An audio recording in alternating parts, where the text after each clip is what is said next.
Alec Baldwin. Sheriffs say that one person was killed and another was injured when Baldwin fired a pop gun on a movie set. He has not been charged with a crime. He was questioned after yesterday's shooting, and then he was released. The movie cinematographer, 42-year-old Helena Hutchins, died in this incident. Director Joel Souza was treated at a hospital for unspecified injuries. Jonathan Bigliotti is following this story. Jonathan, we saw pictures of Alec Baldwin. He's very distraught, we hear. Good morning. And good morning to you. That's correct. A tragedy and still a mystery. According to Baldwin's spokesperson, the accident occurred when a prop gun with blanks misfired. Sheriffs confirmed the 63-year-old actor was the person who fired the gun. How a movie prop became a deadly weapon is still under investigation this morning. This is the set of the Western Rust, Thursday afternoon, the scene of the incident marked off by police tape. Alec Baldwin is not only the star, but also the movie's co-producer. That morning, he posted this now deleted Instagram photo of himself in costume with the caption, "Back to in person at the office." Just hours later, he was questioned by sheriffs after shooting a prop gun that injured the film's director, Joel Souza, and killed director of photography, Helena Hutchins. On Tuesday, Hutchins posted this video saying one of the perks of shooting a Western is you get to ride horses on your day off. Sheriffs say she was airlifted to a hospital where she was pronounced dead. Souza was also taken to a hospital. The circumstances of the incident are under investigation. According to movie set gun safety expert Larry Zanoff, a gun loaded with blanks has gunpowder, but should have no projectiles. Still, he says it's potentially dangerous to be within 20 feet of a prop gun when fired. Any of that smoke or powder or that muzzle flash that could affect anyone or anything, again, we keep a standoff distance of 20 feet in order for there to be no effect on something that's in front of the muzzle. In 1993, actor Brandon Lee was killed on a movie set when he was shot with a gun supposedly loaded with blanks. An autopsy later revealed he was shot by a bullet. And in 1984, actor John Eric Hexum died after he fired a prop Magnum 44 with blanks at his head in a mock game of Russian roulette. We're always concerned with safety on a television and motion picture set, and that's why there's guidelines to follow. And detectives are now investigating how firing the prop gun resulted in death and injury, and they're continuing to interview witnesses. Production, meanwhile, on the film has been halted. Gail? All right, Jonathan, such a tragic accident. Thank you so much. My first thought when I heard it, number one, I thought I was reading it wrong. Yes. So sad. So unfortunate. We lost a brilliant director of photography who liked things like horseback riding on her day off on set. That's fucking tragic, and I would imagine Alec Baldwin's having a really hard time right now. This is on the armor, not Alec Baldwin, before we go any further, just in my opinion. He's an actor. He only fired that gun because the director said go, and it's unfortunate that director got harmed. But, man, terrible news from yesterday. I'm going to pop open this Discord. We got the Discord open. I'm in the lounge. Link in description if you want to hop in the... If you want to hop in the Discord lounge. Sorry. Long morning. We're getting going a bit late today. But hello, how's everyone doing this morning? Doing all right, man. How about yourself? Oh, doing pretty good, man. Fucking Alec Baldwin. Poor Mr. Baldwin. This unfortunate situation. I really am bummed about it. I mean, I don't know. I couldn't imagine being at the height of your life, kind of living on it, like being on a set, that's the dream. That director of photography who we lost she was an amazing person. And I hope they can preserve as much of her work in that film as possible. I hope it's not a grim sentiment. I hope it's I hope that actually is something respectful. Zimmy, welcome. Good morning, baby. Yeah, gang, it's Friday, baby. We made it. We made it to the end of the week. We have that unfortunate Brian Laundrie news. They found a skull. Zimmy, did you hear? It might all come back to what you were saying from the jump, which is Gators got him.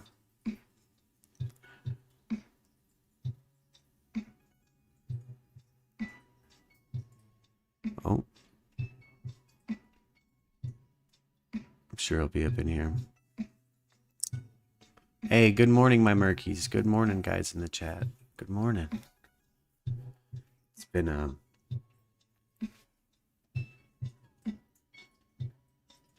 interesting ass news cycle this week.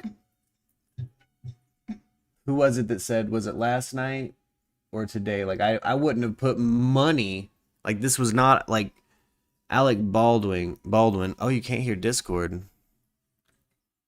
I think you should be okay. Yeah, I think it might be on when you're in. Yeah, maybe pop back in, baby.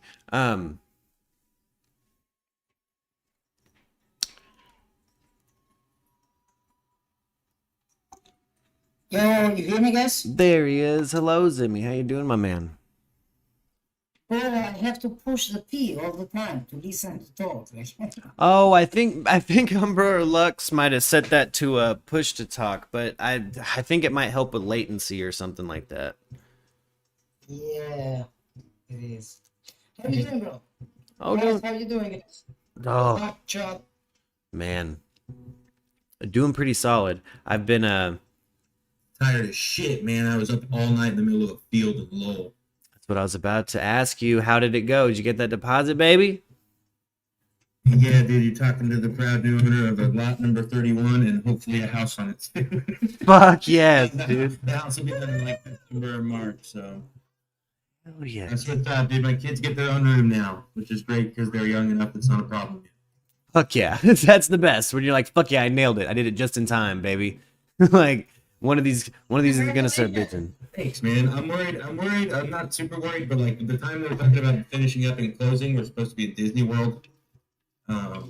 So you might have to tell Disney World to fuck off for a day or something. I don't know, but I'm really not that worried about it.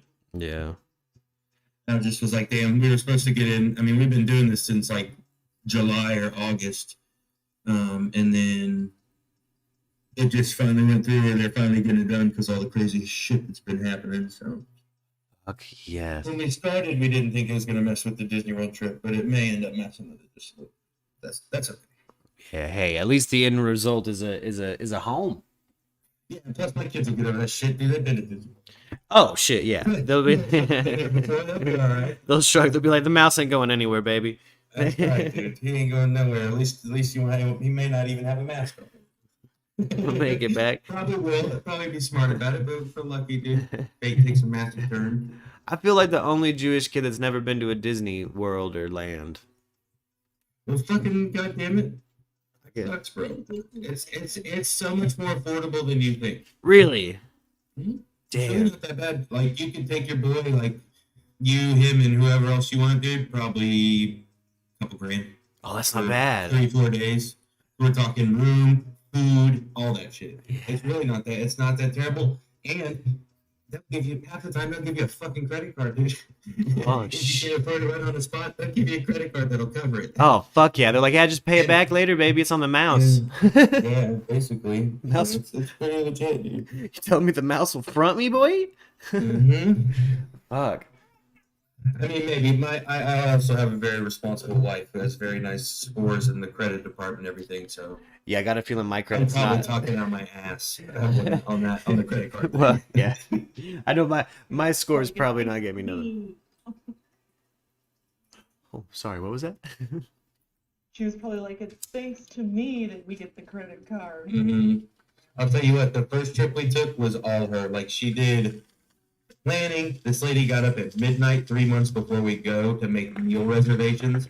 Like, she always does it. She's like the Uber prepared one. Like, last night, right? I'm getting off work at like 4. And she's like, I'm going and sitting in line for this deposit. I'm like, lady, you're fucking insane. I was like, I'll tell you what, I will show up there at like 2 in the morning. Go home, Let's get our kids to bed. You can sleep. And she's like, no, I'm going right now. Bring me the thing, and we'll pick up the kids and take them to your parents or something. Okay. Dude, I show up there, and she's like third in the line of like fucking 8 people at 4 p.m. the day before. God. And I was like, holy Damn. fucking shit, dude. I was like, God damn, I guess we're staying here then, you know? Let me go grab you a blanket and a chair, and I'll be back at like fucking 10. Yeah. Fuck. Expensive as ass, says Jen. That So guys, what news we have from USA? okay. An upper, like people over there. Alec Baldwin killed and wounded somebody in what I'm assuming is what's going to be announced as a mistake from the armorers. So they put a real bullet, like kind of fake gun. And yo, I can't believe this. Yeah. I did watch the Steven Berlino interview, bro. I kind of agree with him. Oh, the Bertolino interview? Yeah. Let's I kinda find agree that. with Berlino. I was waiting for you guys. I was waiting to watch that with you guys. Yeah. Actually, because Yeah, Berlino was on point, bro. Especially with the media. okay. He's been saying that since day one. Shit. All these circles here needs to stop, man. Like people making up shit and stuff, you know. Yeah. I'm not defending Baldo. I don't like Baldo, but you see all the media and people interviewing psychologists and criminals, expert criminals. Oh, he's not gonna kill himself because he is narcissist. He is like this. So it ended up he killed himself. Like the fuck. Yeah, that's you know, and the further that investigation got, the more I think everybody started feeling that way. Even Auntie was like, "Yeah, I'm starting to feel like he might not be around." Sorry, I'm standing right now, guys who are watching this video. Bertolino's couple of interviews, he said a lot without saying much.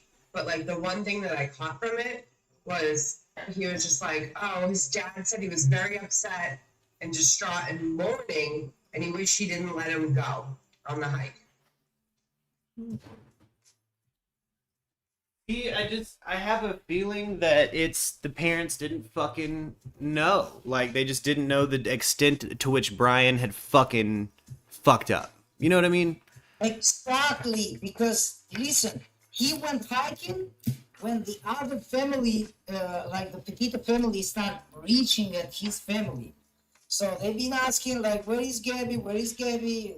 Like, they sent a message and he said, no, I got to go out because blah, blah, blah.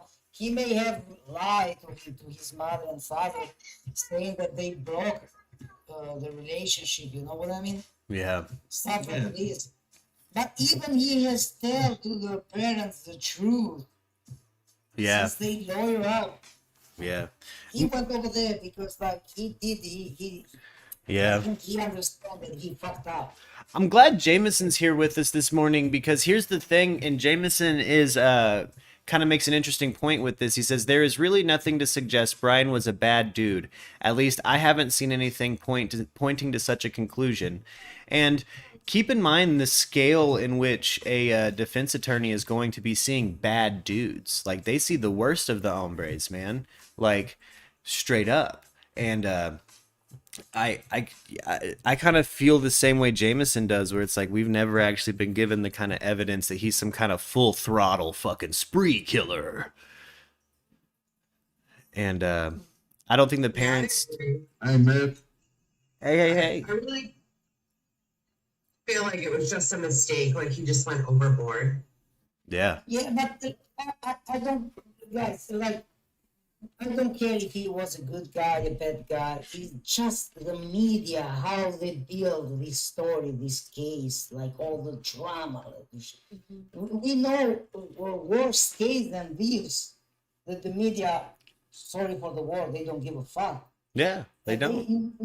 They don't even talk, but they were so obsessed with this case and all kind of clowns jump in this story, like Molly Harley, Dog the Bounty Hunter, how was the other, the John Walsh, let's say, of yourself, like.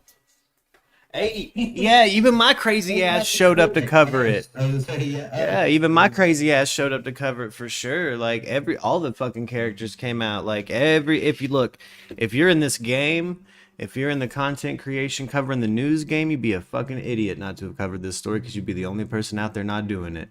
Yeah. And The views, basically. well, and So much hype, it's the views. exactly. That's why I felt yeah, it's. I think they had an argument and he just grabbed her by the billy goat and just triangle choked her out in an argument. That's my opinion.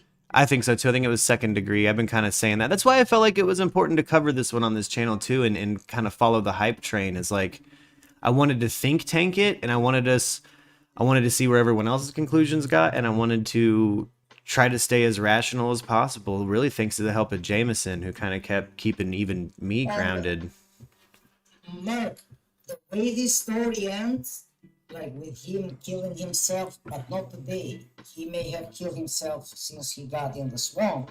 So the family been saying the truth.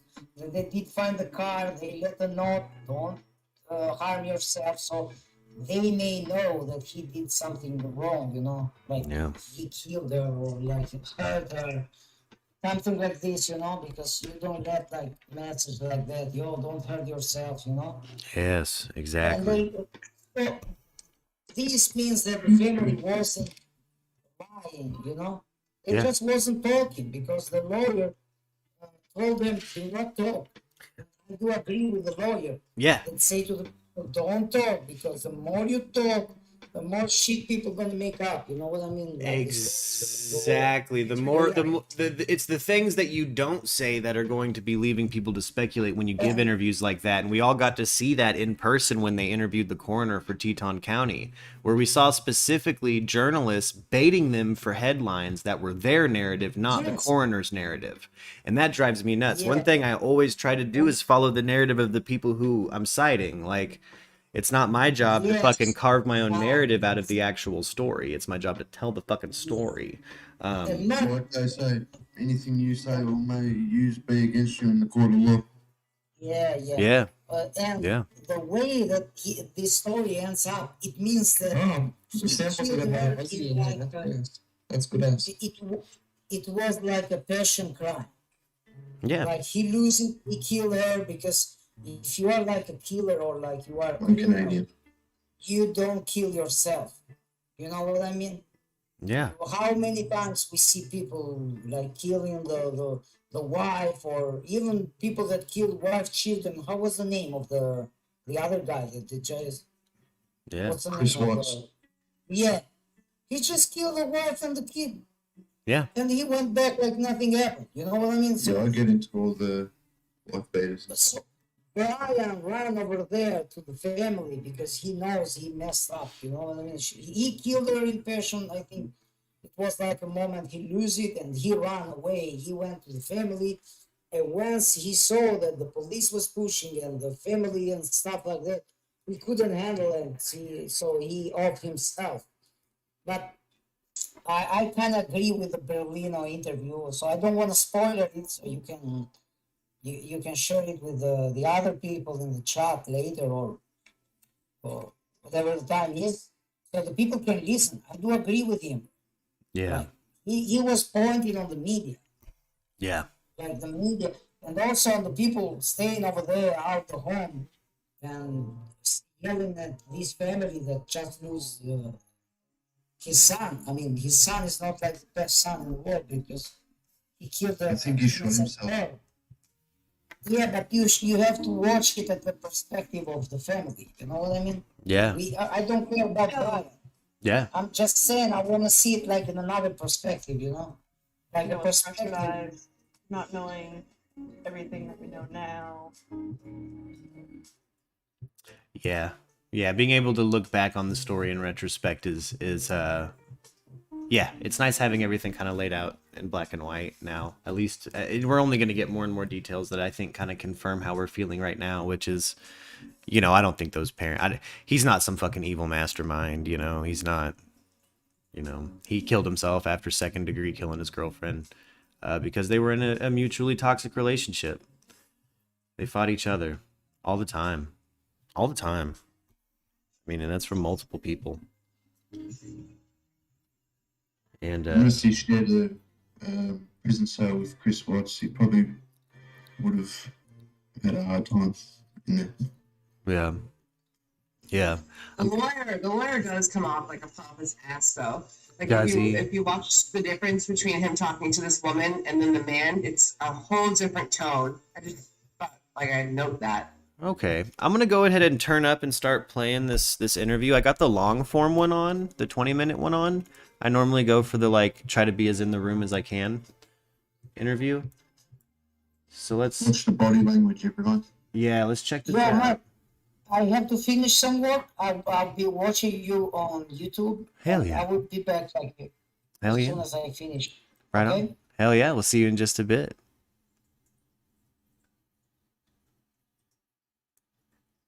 All right, here we go. Just a short while ago, I confirmed with Chris and Roberta Laundrie that representatives from the Northport Police Department visited their home and advised them that the remains were positively identified as those of Brian. Have they been asked to identify the remains in person? No, they have not. We had previously provided items for DNA testing and confirmation, and my understanding is that is what was used to identify the remains. Under the circumstances, I think, first of all, this is difficult news for any parent to receive. How are your clients doing? I've been using the word distraught for the last couple of days now, and they're extremely upset. And for some unknown reason, there are still people outside of their home, yelling and screaming and causing a ruckus, which any parent that's grieving the loss of a child should not have to deal with that. This has been a difficult few weeks for so many families, the Petitos as well. Do your clients understand the focus and attention on them? Of course they understand it, and it's been, how should I say, it's been very difficult to bear. Many have asked why they got a lawyer, why they hired you.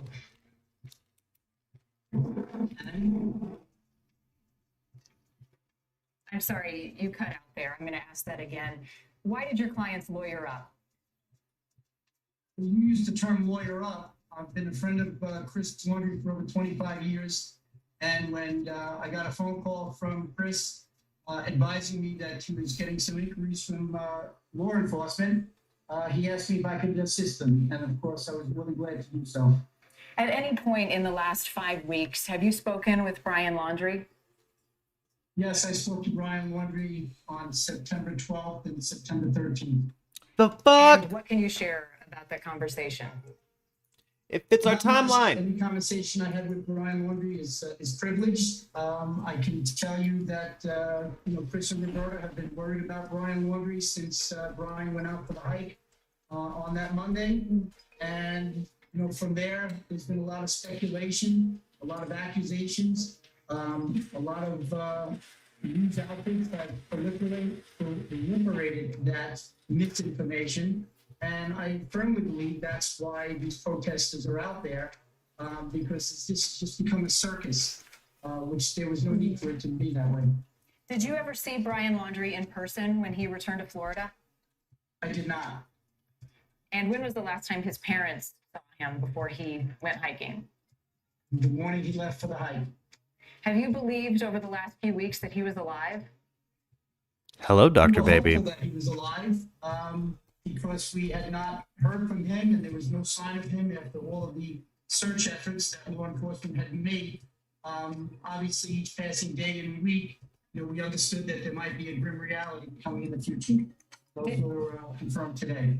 Did Brian's parents share with you, did he share a plan with them? A plan for what? A plan for what he was going to do? His plan was to go out for a hike and absorb the fresh air, that's what I understand. Was Brian in communication with his parents after he left the house on cell phone or in any other way? No, he was not. I believe that was clarified, that Brian had left his cell phone at home. Did Brian have any way to communicate? And yet, excuse me, Monty, And yet the news outlets, indeed Fox News just yesterday, had an anchor and pundits on their air setting forth how the laundry parents and myself were communicating with burner phones with Brian over the last several weeks. Well, I think there's a lot of questions. There's a lot of questions that everyone has. So my question to you is, have you communicated with Brian at any point after you spoke with him on the phone on the 12th and 13th? No, I haven't. Did you know where he was? I knew that he went to the reserve. Let's talk about the reserve. A lot of people can't wrap their minds around the fact that the reserve had been searched week after thank you. week. Thank you, Dr. It was Baby. reopened to the public, and then less than 24 hours, the parents went out there. What did they share with you about their reasoning for going out there and why they knew specifically where to go? You know, Marnie, as I've stated several times yesterday and now throughout today, you know, Steve Bertolino is Joe Pesci from My Cousin Vinny. My cousin Bertolino. Tuesday or Wednesday. My cousin Stevie. Chris and Roberta wanted to go in the park again to search for their son. Specifically, where to go was start at the beginning. And as has been, how shall I say, confirmed, both with a news reporter and with the police department and the FBI being present, they started at the beginning of the preserve. It just so happened that that's where Brian was. So my thought would be anybody who's questioning that, not too bright. Well, clarify that, because I think no one has the answers here. Certainly the public doesn't. You have more answers than most. We assume that the parents knew more than we do. Michael, he's probably sitting on a stack of understand phone books. about what's going on. What the public doesn't understand, I don't understand. You have a trailhead. The trailhead marks the beginning of a trail. You don't jump from the sky and land in the middle of the preserve. You start at the trailhead. That's where the parents started. The parents walked into the park from the entrance to the park or the trailhead. They went about a mile or so, and that's where they found the items and the remains. What is so difficult to understand about that? Well, I think it's hard to grapple with the fact that the reserve had been searched so extensively by FBI professionals over the last 4 or 5 weeks, and they hadn't come across anything. And then all of a sudden, we have several items and human remains. I think that's what people aren't fully understanding, the timing of that. So once again, I don't understand what the public doesn't understand. Everyone from the FBI to local enforcement to news reporters to the Laundrie family has confirmed that area of the park was underwater. I am told that it was The park was underwater. So from 4 to 5 weeks ago being completely underwater, when the search teams went through there, The park was underwater. what did they expect to find? Now that the water has receded, So I've got this muted because I got my mic. I don't want to wear headphones today. it's not very difficult because it's very simple and the public doesn't understand simplicity or the truth. You want to make something of it. And when I say you, I don't mean you in particular, I mean the public. So walk us through the phone call that you got from the Laundries. Was this Tuesday night? They said, we want to go back out to the reserve. What was that conversation like, and what did they tell you? So to be clear, I talked with the Laundries at least twice a day for the last month. And when I spoke with them on Tuesday evening, Chris informed me that he wanted to go to the reserve on Wednesday with Roberta. They wanted to know if I thought that was a good idea. We talked about it. I said it absolutely is a good idea and it's fine, you should go. But are you concerned about being followed by the press? They indicated to me that they were concerned about the press, but they were willing to deal with it as they've been dealing with it. I said, I think it's a good idea to notify law enforcement, and I did so through a text message to my contact at the Northport Police Department. The responsive text message Northport. was a very short, thank you for the heads up. Wednesday morning, when Chris and Roberta were at the preserve at 7 a.m., law enforcement was there respectfully to accompany them. And what I was told afterwards, that their main purpose or concern was that the press didn't harass the Laundries through the preserve. Did they ask you to contact the police? No, they did not. Obviously, you know, it was something that I suggested, and it's a good thing that we did. You know, it's imagine what the public would be thinking if the police weren't there. Imagine what the public would be thinking if a lot of this wasn't caught on video. And still, with an independent reporter and a representative of law enforcement from a local agency, a representative from the FBI being present, and you still have these Welcome, everybody. people putting forth ideas, Putting in some of this that certain mustache items were oil planted. from Mustache You call Balm that- from Az. Shout out Az. The suggestion that items were planted were hogwash. Why is that? I'm sorry, we were speaking over one another. Can you repeat that? Yes, of course. You have suggested that any claims that the laundry planted items in the What up, reserve Tommy? is hogwash. Why? Marnie, I thought I was very clear just explaining to you why. If you've got the FBI, the local PD, an independent news reporter, all there at the same time seeing the same thing, you've got quote unquote surveillance of the laundries 24/7 by protesters and people of the press. When did you think these items were planted? And do you really think the laundries had skeletal remains of their son, you know, in a plastic bag and brought them to the preserve? Do you realize how ludicrous that is? How aggravating, how maddening it is to even hear those things? And the fact that it's being put out there by the press as well, that's where my level of frustration and anger is coming from. Maybe somebody with a platform should step up and say, hey, knock it off. This is just silly. So What up, Robbie Stacia? wants to say that this is hogwash. Welcome. Because I didn't want to say the word bullshit. I'm gonna say it. It's bull. And I'm sorry if John Q. Public doesn't get that. Wow. Fucking wow. Whoa. Fucking commercials, boy. Oh my god. Are you serious with that? He just said bullshit. He's I don't care if John Q. Public. Bro? Are you mad, bro? Are you fucking he went to 11 on that. Holy shit. I mean, you know you're on TV. Yeah.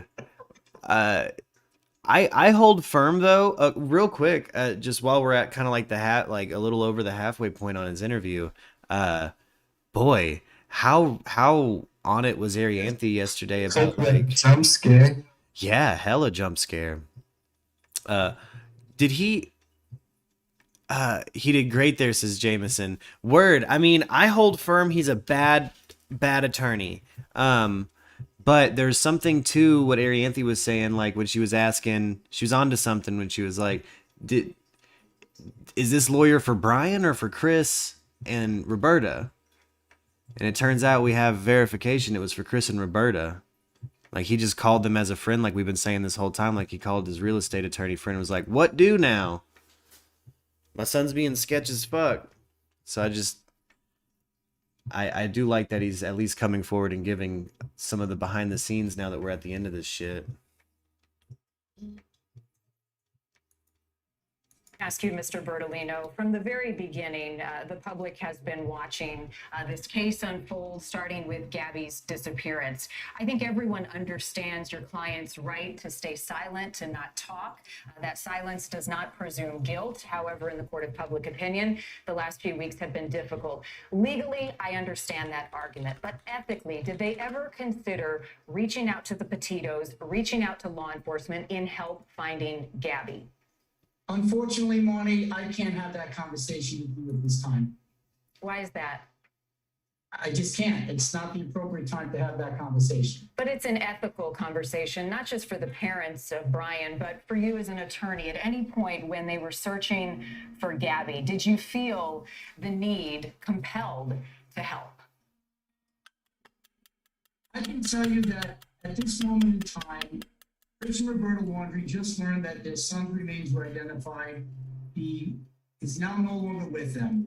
At some point in time in the future, there may be more information as what I felt, what the Laundries felt, what we quote ethically, thought about the case.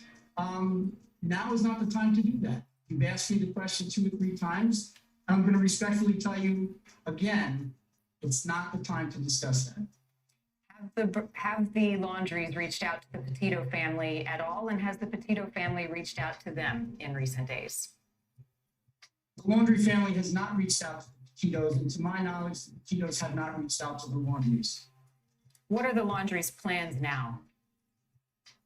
At the moment, they're going to grieve their son. And then what? Monty, I don't mean to be rude, and I know you have a job to do. They were just told less than a half hour ago that their son is deceased. Do you think that they really have thought on anything other than that their son is no longer with them? No, and I respect their privacy, and I can't begin to imagine the pain that they're going through. I just know that so many of us have questions about what has happened, not just to Gabby, but to Brian. Wake and The bake, nation baby. has been watching this search for him, what turned into a manhunt across the country. And so we are curious. We want answers. You're the closest to the family, and I want to know how they're doing. I want to know what their plans are. Monty, I don't have any information on the plans that the Laundries have. And I want to tell you, because I've got to stop myself, I'm taking some of my anger and frustration out on you. As you may know, I knew Brian Laundrie since he was an infant, since he was a small child. You know, this is hard. I shed a tear or two today as well. I've shared that with the Laundries. The fact that the public is continuing this nonsensical, we're hiding him in the beginning, we've fed him food, we've communicated with him, and every platform, because you hear that if you have a platform, you should use it for the good. You respect that they have the right to remain silent, but there are people in your position, maybe not you, but in your position, that never. I've been pushing for him to do this for a minute. He should have done this way earlier, in my opinion. Who did nothing but say, this is immoral, this is unethical. Somewhere along the line, somebody with a platform, someone in your position should have said, hey, you know what? Back off. This is America, and in our system of justice, they have the right to remain silent.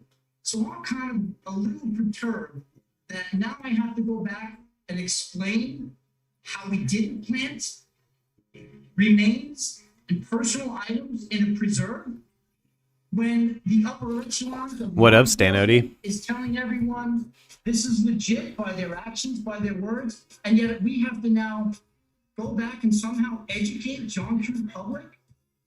And you guys perpetrate this. You put it forth. Well, I'm going to stop you right there. I have said a number of times that the Laundrie parents have every right to remain silent, whether the public agrees with that right or not. But our search is for answers, and that is where it will continue to lie. Answers not only in what happened to your client, Brian Laundrie, and what happens with his parents moving forward, but also what happened to Gabby. And there are many who are concerned that we may never know what happened in this case, given what has transpired today.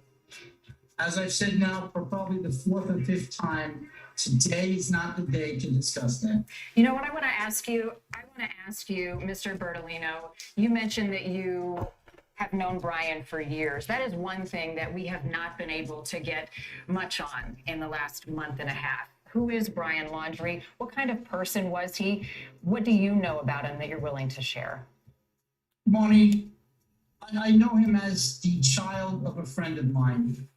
I didn't go to school with him. I didn't hang out with him. He's 30 years my junior. So to ask me what type of person he is, I'm sure he was a good kid, just like every parent says their kid is a good kid. When all is said and done, I'm pretty much, how should I say, not going to discuss anything further other than what type of child Brian was, other than to say, Brian is no longer with us. The family is mourning, and I would hope that we could, let them mourn, let them grieve, and maybe somebody besides myself could come out and say, hey, protesters, go away tonight. Could you do that? I just have a couple more questions. Have you spoken with Cassie? Not today, but I have spoken with her and Jim recently, yes. Do you plan to continue to represent the family moving forward, and do you see a need for that? I will be representing the family as long as it's necessary. Anything else you'd like to share and clarify about what has happened? No, I just want to apologize to you as an individual for my anger and frustration, but I've been dealing with this all day, and I put out some statements that this is nonsense. And to hear it come from a platform like yours, that the question is even posed. I get that the internet is a whole different world, that the Twitter world and the people who play in that world, I understand that they may have a need for this. But for more respectable organizations to do the same thing, I find trouble. What do you find so troubling about the public's curiosity and search for answers? Curiosity and search for answers is one thing. Coming up with completely off the charts in the scheme of reality propositions of literally planting evidence, planting articles, even planting the remains, it's just beyond, it's beyond compare. That's what I find troubling. So just one more thing about that, and I promise that I will let it go. Did your clients go out to the reserve prior to yesterday morning on their own at any time? Yes, they did. Back in early September, I should say early September, mid-September, which would have been the 14th and the 15th. Were they there with Brian or with authorities? No, they were there on their own. That was the day after Brian had went for the hike and didn't come home. And what did they do there? They walked around the trails looking for Brian initially. Is this when they picked up the car? On the second day, they picked up the car, correct. Did they find any items or anything that led them to believe that he was out there at that time? Beside the car? No. All right, Mr. Bertolino, we appreciate your time. I know this is a difficult day for many, including you. We thank you for giving us a moment to talk about it. Marty, once again, I want to apologize to you because I don't mean to take my frustration out on you. You are the first person I've spoken to since I've learned the news. And, you know, I'm upset, I'm angry. And for the last 4 hours, I've been dealing with, I have to just call it nonsense. Hey, prayers for Curly's dog. Well, I'd like to extend an invitation to you to come back on when you're ready to share more, and also to Brian Laundrie's parents when they're ready. Sounds like his dog's ass is having a bad time. Thank you. Let us take a sightseeing tour. French Dispatch is a rocket ship. No. All right. Okay, we're back, gang.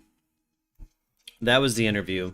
I took a few notes. Got some stuff I want to talk about. But first, everybody's kind of going back to the question of cadaver dogs. And I'll be honest, I have not found one fucking consistent piece of fucking information on if water fucks it up. Mm-hmm. But like snakes, dogs have a sensory trigger called the Jacobson organ, which can collect chemicals from the air and also from the water, and the dogs may use this to confirm the indication of a body. Cadaver dogs detecting submerged bodies took Lorna for her research to Ireland, where the practice is well advanced. In the Republic, Lorna witnessed an actual search for the victim of a fishing accident.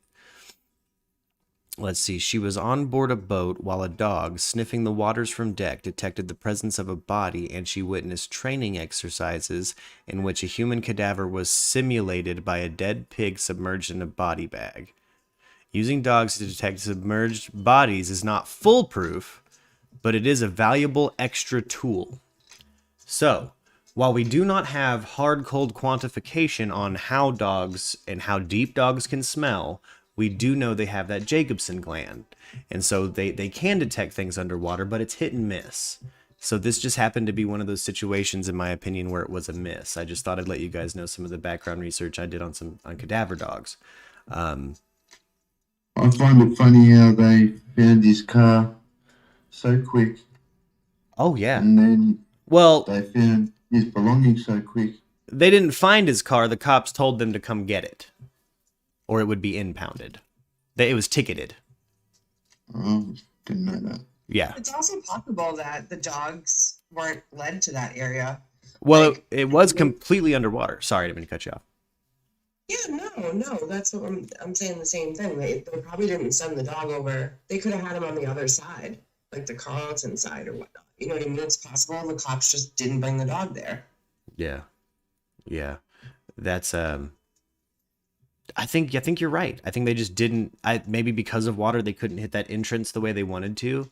And I also wanted to point out just another thing that kind of fits our timeline and kind of adds to the Laundrie's innocence when it comes to hiding this young man is they were a mile from the trailhead, the start of the trail, and it wasn't like he veered directly off into a bramble. He could have seen that bag from the trail. I saw the video, got the video of him finding that dry bag. And I think they just weren't able to get there because of the weather conditions. Yeah, I think where I'm at is like the simplest explanation is probably the right one. And I think that's pretty much where I'm at. It's like we're looking way, way too deep into all this. Yeah. Well, that's, big high profile stories, that's how they go, They I wonder in the notebook if you wrote that he killed her or if it was just some of his drawings. Who? I wonder if they would even release that. Jameson probably knows. Oh yeah, what's in the notebook? I would imagine they might after everything's wrapped up. It might ultimately come down to it might be the family's decision.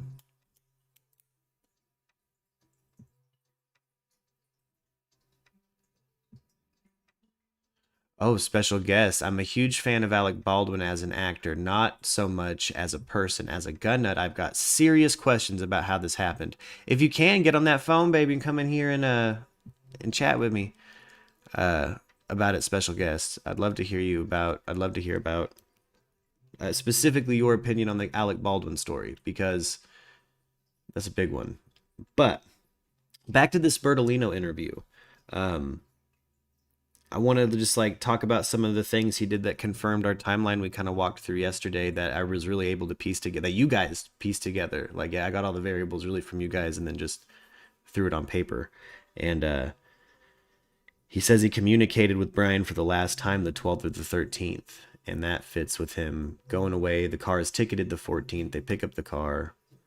And they don't think twice until toward the end of the investigation about, oh yeah, that's where we picked up the fucking car. Now the water has receded. We have to go check.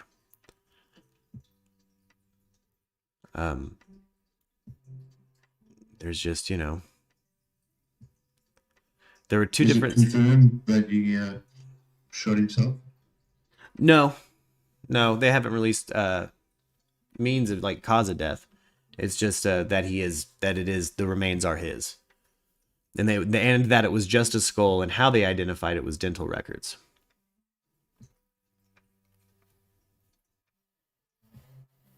They did that pretty quick. Yeah. I think it's interesting that, okay, what do you guys think about that reporter here in the Discord with me? Think she did a good job? Think those were good questions? Didn't like the reporter? Let me know. Yeah. He was already really fired up, but she was also really pushy, demanding answers that everybody's been wondering. Yeah. Yeah, I don't know. I mean, I get it. It's part of the American system, like you said. We have an American justice system that says you have the right to remain silent. But we have an American media system that's gonna blow fucking everything out of proportion if you don't tell us what happened. Yeah. Mm-hmm. I should have ask him questions. Yeah, I get that he was getting mad and he's not incorrect, but no, dude, have you been under a rock for the last month? He's happy. It speaks to me that Bertolino's out of his league because he can't handle the questioning because he's not used to dealing with this kind of shit.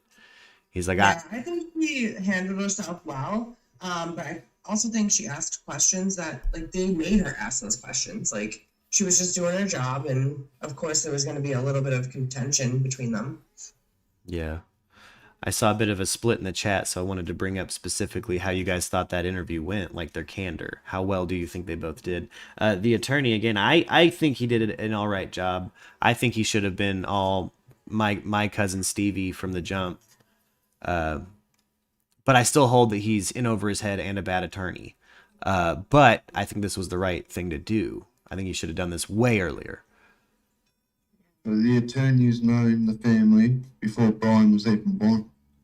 Yeah, he's known him for 25 years and knew Brian as an infant. Like, a close family friend. Like,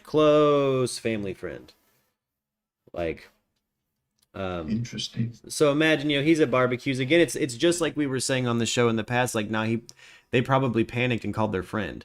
Like I said before, like, my family, we would probably do a similar thing. We've got some sketchy members of my family. So, like, yeah, we'll lawyer the fuck up. Like, pretty quick. We'll call our friend that's a lawyer. Like, that's not weird to me. Like, I've seen that go down where it's like, so-and-so's fucking up. Get so-and-so on the phone, And get Jameson on the phone, if you will. You know what I mean? Like, that's who I'm calling now, baby. So, Jameson, give me your phone number. Just in case. You see how inflammatory I can be.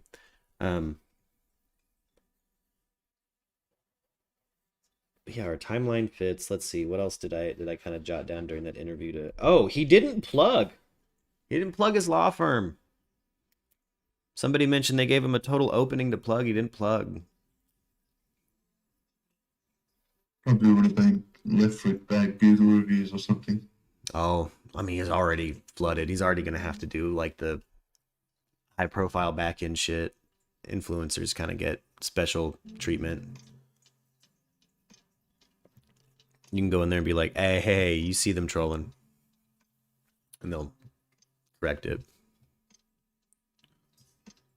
Roberta knew people in law enforcement, says Jamie. Yeah, was an FBI person. I bet you that's another reason. The doctor needs a number, baby. Oh, damn straight. I gotta get you in the Discord, Dr. Baby. Fuck yeah. I need to hook it up. I'm about to... So, I've been tooling around with getting a WhatsApp phone number for the show. So maybe people without Discord can just call.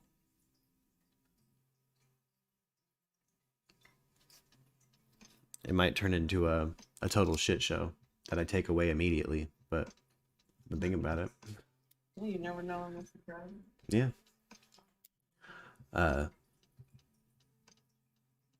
See, that's because he already plugged his website with Gabby's face on his website. He knows better now, says Stanody. Oh, he did? He plugged his website? Oh, yeah, that's right.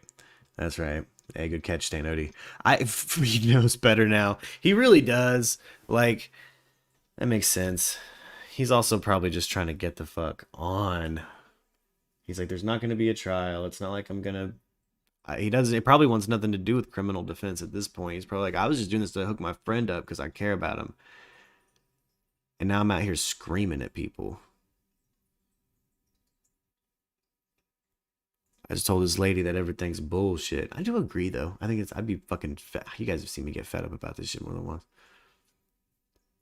I highly doubt when he signed on to help them too, like, that he thought this was going to go this way. Yeah. Definitely you should get a WhatsApp no. It's one of those things that's like, well, if you call it on the WhatsApp, I'll have to be ready to pull you. But, Did you see how Gabby Petito's dad used to call Brian Brienne? Used to call Brian what? Brienne. Oh. He used to call all her ex-boyfriends like their girl version name. So Brian was Brienne. I wonder what? That's weird. That's weird. Yeah, on the Phil interview. That's weird. It was more like a joking thing. Like, he didn't, like, he was like, oh, I don't acknowledge that, she dates, so I just call him a girl version. Ah, he's just a dad. Gotcha. Hey, nothing wrong with being a scary dad sometimes. Sometimes you got to. That's okay. So that's just from weird Big Daddy energy shit. I fucking personally do not like having to deal with a significant other's parent being a cunt, but you know, I'm also someone who openly uses the word cunt, so I definitely. Yeah, I was gonna say they're probably a cunt to you for a reason, you little cunt. Exactly. Like you know, the word cunt. it kind of depends on the jab. Sometimes I'm like, I like that guy.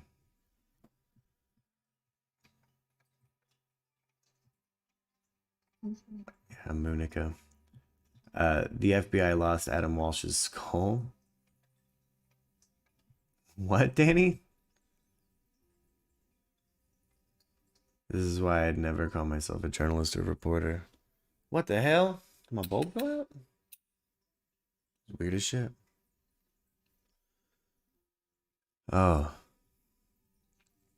But I think it's just important to think tank big stories like this too. I like to really field what a room's thinking about it because I consider my outliers sometimes with ways of thinking, and I like seeing what everyone's feeling, man. Let's move on to let's move back to Alec Baldwin. I'm hoping again we can get special guests in here to rap about what the fuck might have happened, because I want to know some like technical things behind it, like how do you fuck up so tremendously? And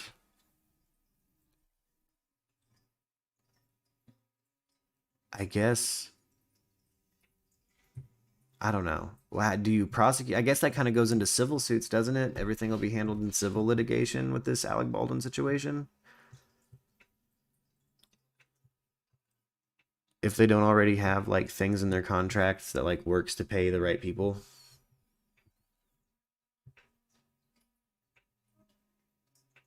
The ghost of Brian twisted my bulb loose. It fucking probably did. Big energies today in Studio Lux, gang. Oh, Christy. Hey, you get that homeschooling, boy. But I'm excited to see Rust. I hope they still go forward with it and again keep as much of that director of photography's work in it as possible. Like as grim as that might sound, I want to see her work. Seemed like she was in a really happy place before this accident. And again, accident. I'm waiting for the juicy conspiracies on the Alec Baldwin shooting. Like, oh, she's attached to so-and-so, or he was on the blah, blah, blah. Special guest was already on that this morning. Oh, damn straight. Okay, so here's the first thing I found that's weird. Is that apparently the director of photography who died was raised in like a Russian military base at the Arctic Circle. What? Mm-hmm. The fuck? What? So she's a Russian national? The other thing, right? This is the first time this type of accidents happened since Brandon Lee. Yeah. Yeah. They put protocols in place to make sure this doesn't happen, right? That's what Arianthe was saying. That's what we were talking about last night. Like, isn't there means? I think Chief brought up. Like, didn't they fucking fix this already? Like, as I understand it, and I'm not a professional who does this. Like, it's to the point that they make sure to weigh the blanks to make sure they're not double charged. You got me? Went from blank to point blank. Damn. And the other thing is, like, at a short range, like, they've got ranges that they know the blanks are safe to be in front of. And, like, you don't want to be in front of a blank. It can hurt you. Yeah. So the weird thing to me is how the reporting's going on this, right? They're saying, oh, it's a prop gun. It's a prop gun. All that means is it doesn't mean it's a fake gun. No, it's a real gun with prop ammunition or whatever, right? Like, it's like with half loaded rounds or whatever. Prop means property. Oh, yeah, there you go. Yeah, it's a gun. It's just a gun. They're saying prop gun to try and soften it. Ah. You can't kill somebody with a gun that doesn't shoot. That's word. Okay, that tracks. Fuck. So it could be converted to only take blanks, but the We got a little bit of interference. You cut out just a little bit on us, special guest. Okay. You hear me? Yes, sir. Okay, so the movie's set in the late 1800s, right? It's got to be a revolver or a shotgun or something like that. Yeah, gotta be. It's the 1800s, so it has to be. I'm imagining a revolver or something, or a shotgun, and it's like they must have been doing like some kind of close-up thing for the DP and the director to be like, what I'm imagining is fairly close to the gun. So first, they keep saying, "Oh, it was live rounds." What do they mean by that? Like they don't use real bullets. They No. use blanks. We've got a term for it. Call it a blank. Yeah. It's not like somebody slipped real bullets into this gun. That's what that's what I'm saying. Like surely it's just like maybe an overpacked blank or something, right? They measure them with a digital scale to make sure that they're not overpacked. That's right. Physics can make sure this doesn't happen. That's right. They do scales now because it's that same story. That guy that like loaded one, went to piss, came back, double loaded it. Brandon Lee died. Yeah, and it was a double loaded blank, and one of the caps, like when they do close-up shots, they'll put in empty bullets that have bullet caps on them so that you can see them in the end of a revolver. God. Well, since Brandon Lee, they always check the bore with a light first. Yeah. So there should have been no obstruction, right? And this the same. Oh, cut out a little bit on his special guest. Yeah. One would assume the same thing would hold for a shotgun, you know? Yes. I mean, well, or a revolver. They're going to check to make sure there's not a chamber obstruction. Yeah. Oof. So with all of that, regular blanks used too close is all I can figure, and that rules were broken. Had to have been, right? Okay. That makes sense to me. Like maybe they let the armor go a little cowboy with it. I mean, yeah. Somebody there is culpable in that, and nominally, you shouldn't have. As I understand the rules, you're not supposed to have anybody pointing a gun directly at somebody. I would think that holds true even for the camera, unless it's a totally fake prop gun that's made of rubber. Oof. So that makes sense to me. Now here's my conspiracy. Now that I know that she was like raised on the Arctic Circle in a Russian base, right? What if this is one of those sacrifices to make your movie poppin'? Oh, right. Well, no. If we're talking about that level of crazy, yeah, no, I'm going there. Let's get nutty. Let's go Alex Jones. Alex Jones mode activated. Hold on, Stan Odie already did it, actually. Alec Baldwin killed the woman because she said The Hunt for Red October was a dog shit movie. Hey, keep in mind, man, he's the first guy who played Jack, what is his name, Jack Bauer? No, not Jack Bauer. Fuck. I can't remember that character because I don't follow enough spy fiction. Yeah, that's right. Yeah, well, and he's okay. Look, man, they were trying to. Jim from The Office is playing currently. Yes. Fuck, dude. Jason Bourne. No, not Bourne. Not Bourne. He's a Bourne clone. Jack. No, that's Tom Hanks. Jack Reacher. What the fuck, dude? What is that, dude? I know what you're talking about, though. I know. Yeah, it's one of the Tom Clancy-esque spies, right? Yeah. Oh, dude, I got it. No, I think it is Tom Clancy. That's okay. That makes sense. But maybe the bullets were meant for Alec. Jack Ryan. Thank you, Jack Ryan. That's it. Thank you. Yeah, I couldn't did it. But I don't know. That's where my crazy conspiracy brain goes. Is like, planned sacrifice to make the movie pop in. Because he was worried his movie wouldn't work. It's out there. But here's the thing. You shot the wrong person. Alec Baldwin's a super patriot, and he sacrificed his career to take out a Russian spy. They were trying to get him to run for president as a Republican. Otherwise, no, before Trump. I'm talking while Obama was still in office. He did a round table and he's smoking cigars and they're talking politics. And they asked him, "Are you going to seriously run?" And he's like, "People keep asking me to in the GOP, but I don't know. That would be as bizarre as if they put, that would be like them running Jack Donaghy instead of Ron Swanson, basically. Well, could you imagine a world where instead of Trump being the crypto kind of socialist, fascist, leftist, fake Republican president, and instead of that, it's Jack Donaghy? Dude, honestly, it seems like that was the candidate NBC was pushing for. Reagan too. Yeah, I was gonna say we just go back to the 80s, dude. Yeah, well, we did with Trump. We did with Trump. We had nothing but what turned out to be damaging ideals to his party. Like, he seemed like a sleeper agent to me, there to destroy that fucking party. Irreparably damage their reputation. So I don't know if y'all have heard about, speaking of Trump, that he's starting a... You cut out again, buddy. Hey, can you hear me? I can now. All right, man. I hate this phone. But, no, apparently Trump's basically starting his own Twitter called, like, Truth. Yeah, didn't that shit get taken down within, like, an hour of it starting? Here's the thing. No, that was Parler. Yeah. Its own app. And it's got the back ends all the way up. Like, it's nearly $1 billion invested in this.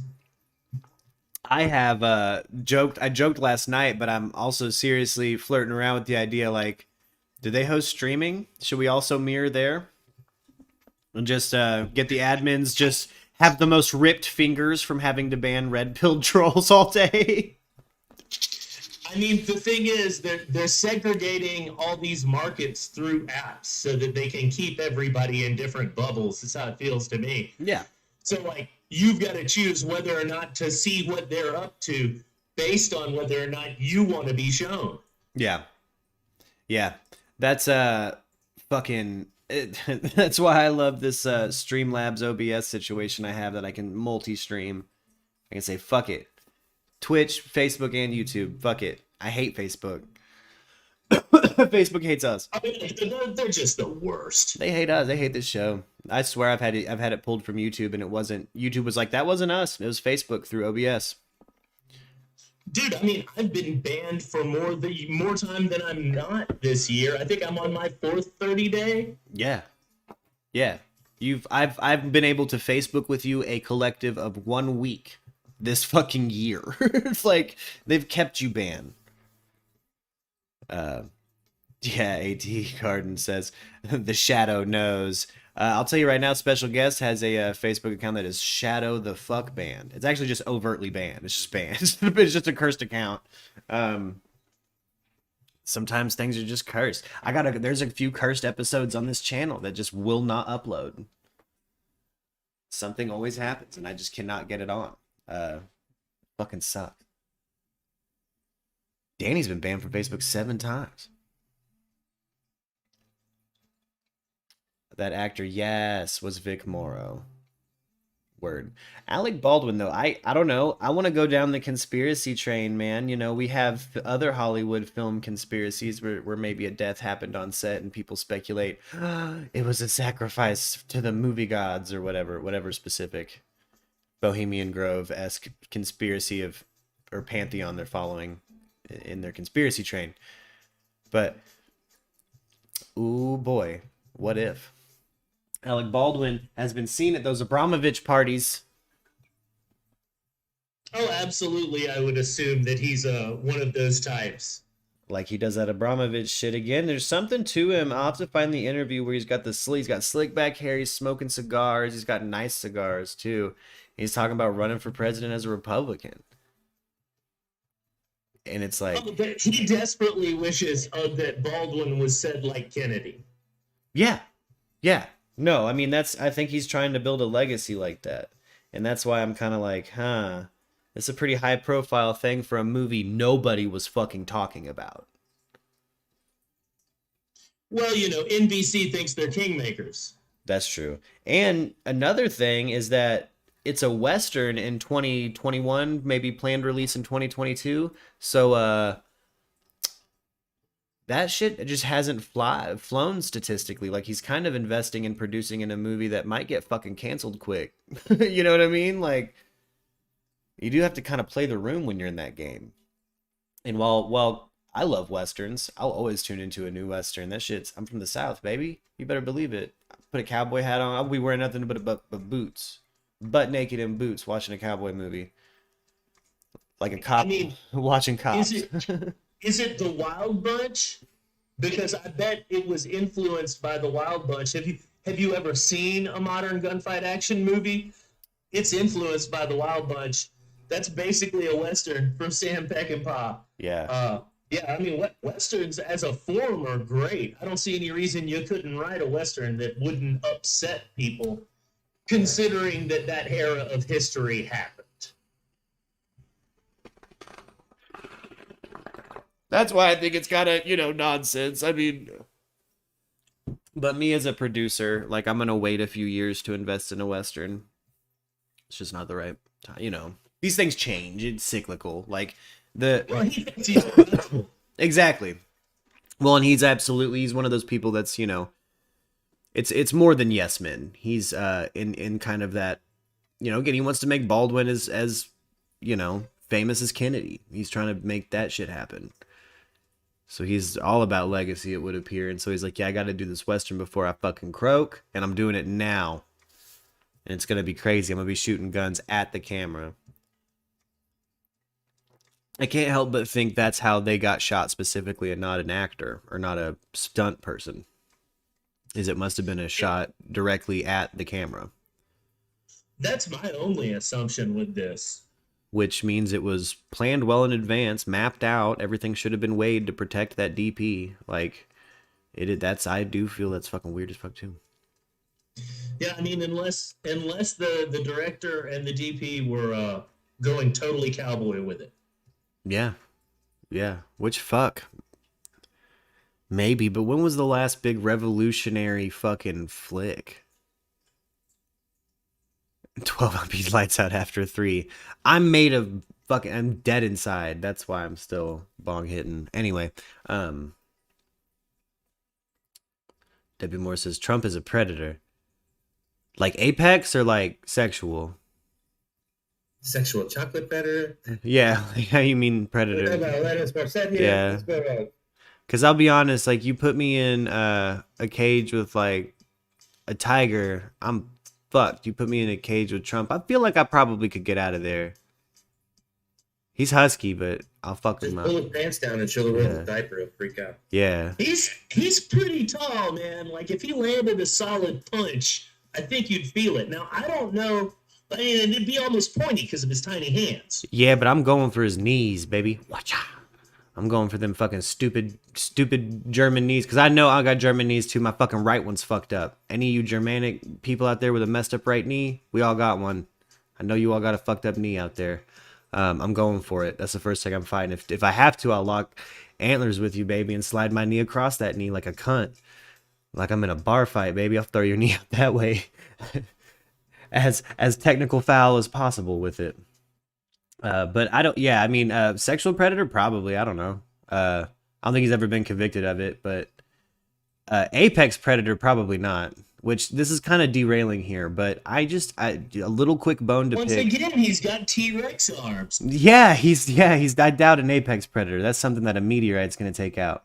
But real quick, I got a bone to pick with the word endangered, and I brought it up to my close friends before, but can we call apex predators that are low in numbers something different than endangered? Because, I mean, again, put yourself in a cage with a tiger and tell me how in danger that thing seems. I'm pretty sure you're the one feels endangered, dude. Like, the fuck is that word about? You want to apply it to a docile type of penguin that there's like 13 of? Sure, that's an endangered species, baby. But a tiger, when you got 18 of them breaking loose in Texas, let's say something else. Protected species, I like that shit. How about losing the fight against biology? Yeah. They lost. Dodo birdism. They lost, they died out. Debbie Moore says, 14-year-old and his name in Epstein sealed papers that court ordered be open. Word, Debbie. Yeah, no, he's definitely in the Epstein log. He's racist too. I think Trump definitely has said some racist shit. I mean, Well, yeah, he's an old school mafioso who was basically raised by Roy Cohn. Well, dude, yeah, he was raised by a racist in a golden tower. Could you imagine having that as your childhood? Oh, yeah. It's bizarre to even try and think about it. Yeah, he was raised by a racist in a golden tower. Like, I mean, what? It's like Durst. Like, you see how weird those people turn out. Durst also raised in fucking wealth, and the Durst organization is the people who organize and currently hold the land for where the Twin Towers were. That's weird. Yeah, like the Durst organization has a whole bunch to fucking lose by Robert being squirrely, and that's one thing that the Durst organization did not appreciate about the Jinx documentary, is they were straight having to guerrilla ambush Homeboy to get a fucking statement, and he was like, "Get out of here." He was calling security on him.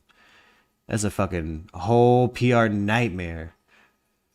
Like, the Durst organization does not fuck around on the East Coast. And yeah, those people turn out weird as shit. Wait, Trump's dad is Willy Wonka, says Stanody? Trump's dad basically like a weird racist one, right? I know his grandfather or great-grandfather was not allowed back to his homeland by the Crown Prince of Bavaria himself. Which is also interesting as fuck. Like, he tried to go, their family tried to go back. But the Bavarian House of Lords was like, no. Never again. Done. Done with you. You can stay over there. You're an American con man now. This is what you do. Hey, you better shake up some snake oil, boy. So yeah, I feel like we'll probably always have a room that's split in half on Trump sometimes. So again, I feel like overall he was just damaging to the conservative party, and that was his fucking plan from the jump. If you look at the things he passed, it's like most of it's fucking totally antithetical to their ideals. Like, there's just no, Oh no, I think he was just the tip of the mafia spear to take over the Republican Party. Yeah, there you go. Yeah, let's say he's mafia showing back up, and that Homeboy's taking a fucking envelope. He did business. He got kicked out of Atlantic City. You don't get kicked the fuck out of Atlantic City without having taken and fucked up an envelope. You know what I'm saying? Like, he's dead. Yeah, his grandfather neo-Nazi, his dad leader of KKK, says Debbie Moore. Yeah, no, again, raised by a racist in a golden tower. So that's a weird. He's gonna be weird. It's gonna be a weird fucking American. And once again, his mentor was Roy Cohn. Like, that was the assistant to McCarthy until he functionally got kicked out of politics for impropriety and became a private lawyer, man. And he was, I think he was Nixon's lawyer. I'm not sure. That's so crazy. That's fucking. You know what I mean? Like, what do you think? Do you think fucking Trump's dad was like faction all over again, right down to Roger Stone? Yeah, Roger Stone showed up. Boy, Roger Stone's creepy Nixon tattoo on his back. No, that's what I'm getting at. You're dealing with that level of people who are basically like, how do you put it? Almost like fundamentalists, in their outlook. Yeah. Hey, to quote Duncan Trussell real quick, you think they act like they spent too much time in the Skull and Bones cum coffin. You know what I'm saying? Roy Cohn would be both thrilled about it and then sue you for calling him gay. Exactly. He refused to admit that he was dying from AIDS. And cut out again. I mean, he refused to admit he was dying from AIDS, man. That's crazy. That's fucking nuts. Bitch, we see you dying of AIDS. You can't. And he's all like, no, it's liver cancer. I'll sue you. I'll fucking sue you. I'll sue you. Sue the fuck out of you if you say that word again. I've been doing weird shit and lying about it, and now no one gets to know what I was up to. Maybe it was just normal shit. So it drives me the most nuts about that era of homosexuality still being closeted and the AIDS scares. Like, Well, now you've just sensationalized your sexuality. It could have been totally normal, baby. You could have just been like, yeah, man, I float that way. But no, you had to be like, I'm not dying of AIDS, while obviously dying of AIDS. What Roger Stone had to say about it was that, Roy Cohn was not a homosexual because he believed that homosexuals were effeminate, weak creatures. He was a man who derived sexual pleasure from other men and was interested in the advancement of power. What kind of power top nonsense is that? Was that from the big manual of Robert? Was that like Robert Paul Champagne? Like, good Lord. Oh, heading off to a trip to Vermont. You'll be watching. Hey, later, Erica. Hey, safe travels, lady. What is that connection between his Uncle John Trump and Nikola Tesla? Yeah, I think there was a Trump that was fucking around with Tesla. Was like trying to invest in shit. But the Trumps back then were fucking, you know. Have y'all seen that Western from the 50s where this guy named Trump comes into town? And he's like trying to sell these magic umbrellas and get everybody to build a wall because he says that's the only way we're going to stop comets from hitting the earth. If you haven't, I will look it up. It is the craziest shit I have ever seen. Yes. Oh my God. Berg sounded like Mitch Hedberg. Rest in peace, Mitch. Yo, I miss Mitch Hedberg. I do. Non sequitur after non sequitur. Real quick, Stan. Stan Odie says homeboy should have gotten the Dr. Sibby diet instead of suing people. Yo, I straight tried the Dr. Sibby diet. Is that Betty White on your couch? Yeah. That is fucking amazing. Yeah, that's a Betty White. At first I was going to say, who's that old person on your couch? But then as I looked at it more while you were talking. Boy. Oh, yeah, no. Studio Lux is pimped out. Check this shit out. It's not just a Betty White pillow. It's one of those magic pillows, baby. You can gold up Betty White if you want. Oh, yeah, the flippy floppy pillow. Yeah, so you want to make Betty White like a deep cut, like Batman villain and give her a mustache. Bam. There we go. That's what's up, dude. That's what's up. Yeah, Bernardo White. Bernardo White. I fucking love him. Gold brows too. But I love the Betty White. Oh man. Well,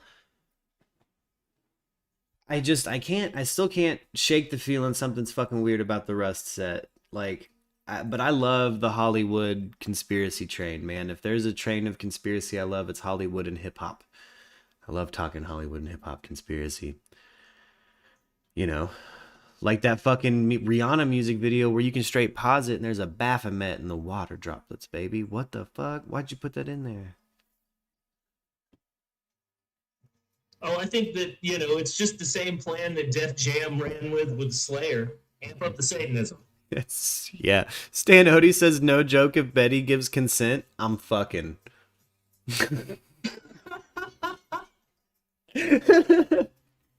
Stan Odie, I love you so much. Jesus. Poor Stan Odie gonna get pegged by Betty White. Oh, hey, Sophia from the Golden Girls can probably throw it back. Yeah, I'm talking about B. Arthur's mom in the show. Throw a fucking strap on into your ass. Yeah, dude. Well, I mean, if you want to talk about conspiracies, mine about B. Arthur. B. Arthur is Telly Savalas.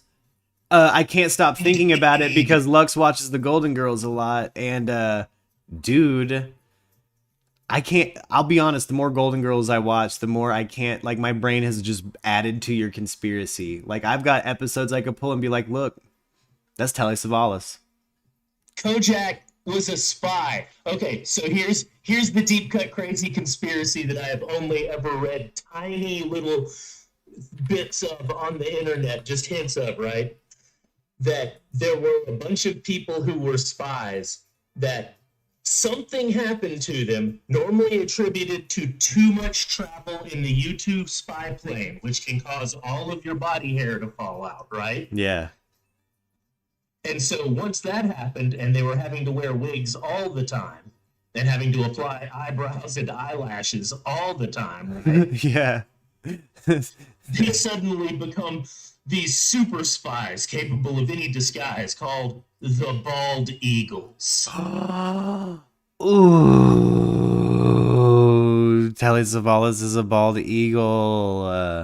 So is Howard Hunt.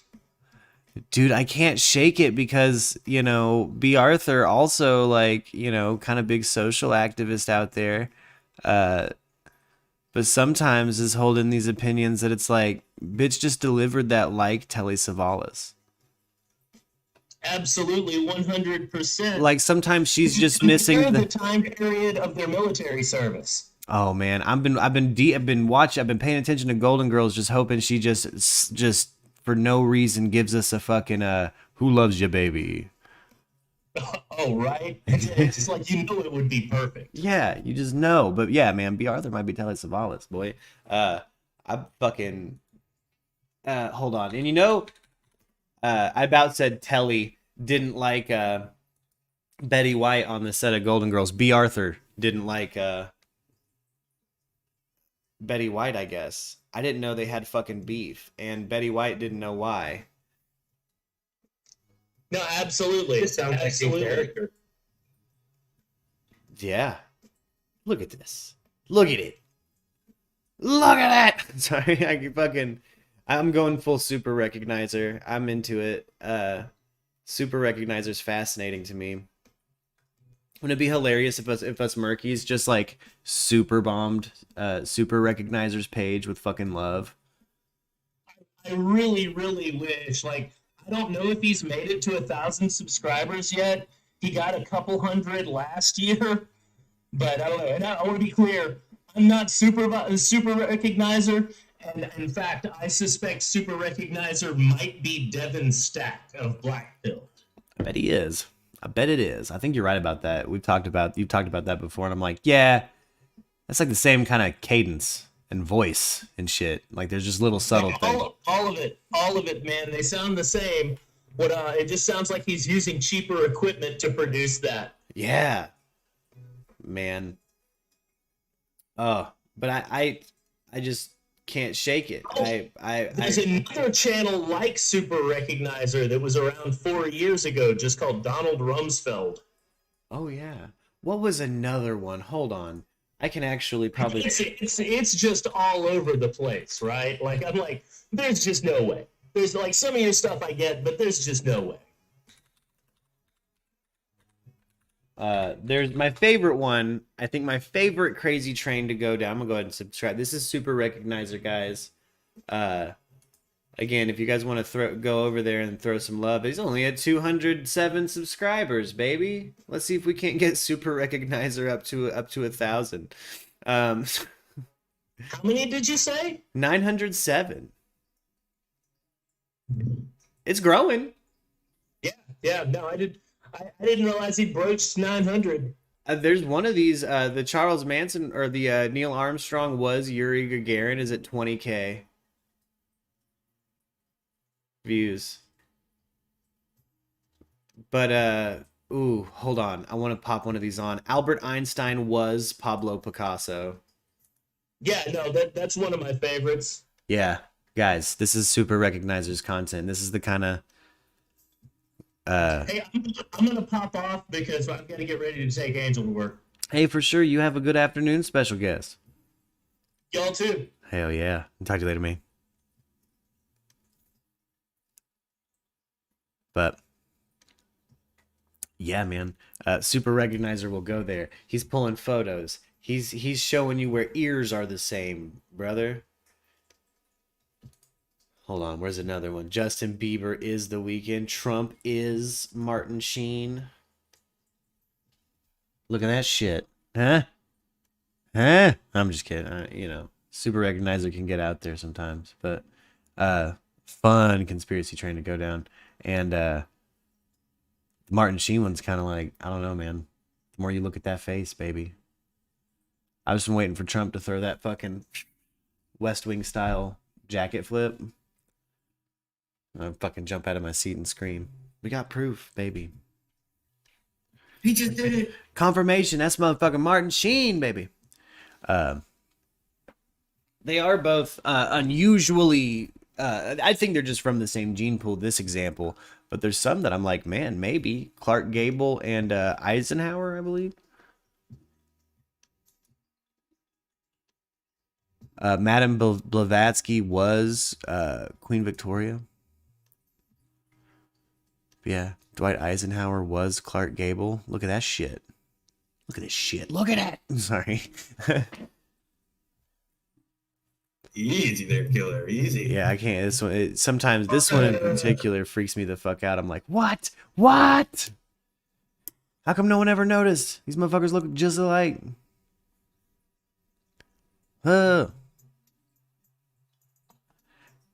Hey, but while we're kind of is there one saying 50 Cent is Tupac, says Debbie. No, not yet. I'm gonna make that one because 50 Cent is Tupac. All the other former videos have been taken the fuck down because they can't handle the truth and liable lawsuits.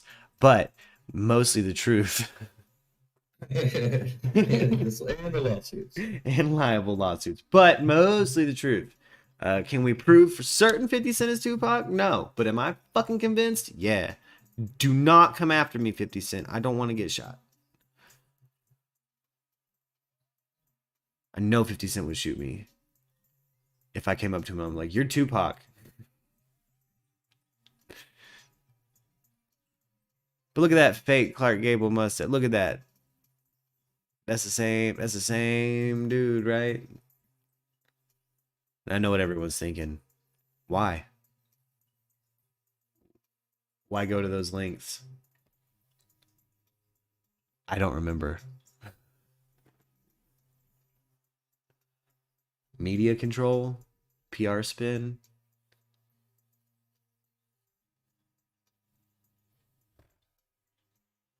But backup plan just in case shit falls apart. You know, maybe. Maybe. Oh, man. Want to remind any new viewers out there, we have an open Discord, link in description. We're still running the merch raffle, baby. So any minimum of $1 super chat enters you to win a piece of merch. We do dollar super chats until we hit $50, and then we draw a name.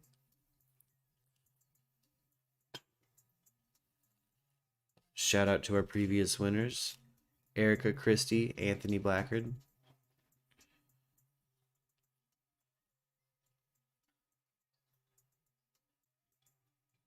I've heard a few stories, but only ever heard you say that, says Debbie. Yeah, it's because I'm probably fucking nuts. I had a friend seriously convince me Tupac was 50 Cent at a music festival one time. And, you know, sometimes you got to live by those decisions you make at a BTO concert. No, you don't. You shouldn't.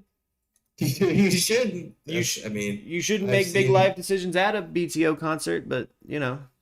Is she still climbing the stairman way to heaven? He's still climbing. God damn it, that's right. What a bad cover band. Dude, you were tripping so hard. That dude did not say stairman way to heaven one fucking time, bro. I swear he said the climbing the stairman way to heaven. No, you were just tripping. But it's okay. Oh, man. They were all around not good, but that dude did not say stairman way one time. Oh, shit. I swear to God. Oh, man. I've had some bad auditory hallucinations while watching cover bands at that particular campsite. Like, holy shit. It probably has something to do with the fact that they're playing Lord of the Rings at max volume on the cliff, like, away, and it's reverbing through the whole campsite. That was crazy shit, man. These hippies were playing movies on bluffs. Yeah. I was out there from Flagstock. Yeah. And speaking of, I was camped out last night with a dude who drove from Louisiana Wednesday to get house here. And he knew about Flagstock and Jimmy and shit, man. And I was quite surprised. That shit had reach, and I'm still kind It's a of big community, surprisingly big. fucking huge.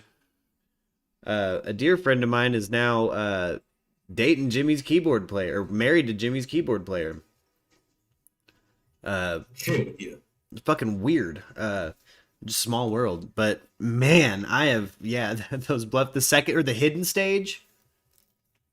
Oh, dude, when you fumbled, bro? Oh my god, guys, I'll tell this story. The fumble of all fumbles, bro. I'll tell this story. You didn't even know you did it till I got back to the campsite. I didn't know until Chief. What's wrong with you, dude? Until Chief cued me into how bad I had fumbled. I had managed to score not one, not two, but like five pretty attractive young ladies. Quite a few young ladies that were very into you and your bag of drugs. Yeah, I was Hunter S. Thompson in it. We'll say more you at that. I don't know, dude. It was a long time ago. I was a little. This dude was oblivious, bro. Oblivious. He was like Papa Bear in these little girls, which was great and perfect. And at one point, it was great. He was like, "Oh, I'm gonna do this. We'll do this." And they're like, "Will you come back to our camp and help us set up our fire?" And he like, I don't know what it was, dude, but like something, it flipped a switch, bro. He was like, no longer about helping them at all anymore.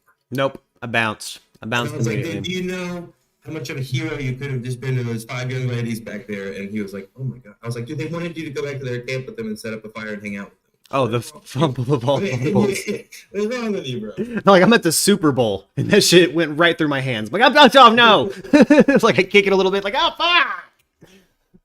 Oh, man, I've never, at one point, I'm, like, lost in the woods with these girls trying to find secret stage. We're snorting things off each other. It's fucking getting wild, dude. And then, but nothing sexual. I never even took it there. I don't know. How did I bump into him? Oh man, I don't know, bro. I walked up to secret stage and you were just like there, like I'm going into the show. I'm just there with a harem. But no, I remember now. That's what it was. Again, guys, I was beyond loaded. I was gone. Like as we were walking back, when Chief is explaining, like he's explaining to me how I fumbled. The hills we're climbing are waving. Like there's campfires just like kind of floating around. Like I am. Not to mention the forest out there feels like something from Avatar. Oh, yeah, dude, it's like it's waving at you sometimes, bro. Yeah. It's like the trees are trying to sign language you. Yeah. Of course, drugs, but like that whole place was just like out of a fucking. It was like out of a movie, bro. Oh, I straight partied with some of those trees. Yeah. I watched 2 of the 3 Lord of the Rings extended editions on a cliff bluff that was hundreds of feet high, at least 6 hits deep. God damn. And I will never ever forget that night. That was one of the best nights of my life, dude. That's sick as fuck. Completely alone from our first night I went.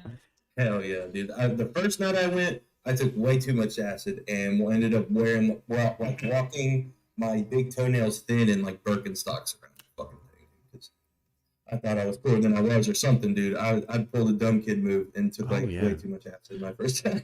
Oh, man. We accidentally did because we got more than we thought we did. And we split it in thirds and went to town. Ooh. Man, one time Chief had to, I think there was an emergency or something. You had to leave a festival, but boy, you left me some treats. And we kept referring to said... inebriant. Oh yeah, I remember, dude. That was sad. I had to go back to town, dude. Like the day after we got there, I was like, I have to leave, bro. Oh man, we got back to. I'll just be straight up honest because we're past statute of limitations. But I get back to camp and there's just a straight up sheet sitting on top of the cooler, some straight up acid, boy, or whatever. It was like more than a 10 strip. You put It was like a 25er, bro. Yeah, you put like a quarter sheet of acid on there. Me and my wife for the weekend. Yeah. We kept referring to it as like, oh, grandma died. Like we were sad, but she left us something. Like we kept referring. Yeah. We were like, oh, grandma died. I had that way though. Like we went to Walker one year, and like I saved a stupid amount of money. And so like the very first dude that comes by is like selling them shroomies, and I just bought like he pulled out an ounce and was like, how are we gonna split this up? Because we all wanted some, and I just fucking threw him all the money and like told everybody to. Ooh. Yeah, I was like, just eat them. And then when they got done, there was probably like a little over a quarter left. Fucking A. I had too much. I was like 23 and had like $1,500 to my name for just that weekend. Like, way too much stupid amounts of money I wasted on drugs and music bands and shit that I've lost since then. But the memories, the ones I still have, are worth it. Yeah. Oh, How I Met the Models. And why I call them models is they said they introduced themselves, this gaggle of women, as Abercrombie models at this music festival. But I had wandered into a fucking, it was Second Stage. I met them at Second Stage because it was Spook Stock. So I'm at that area, right?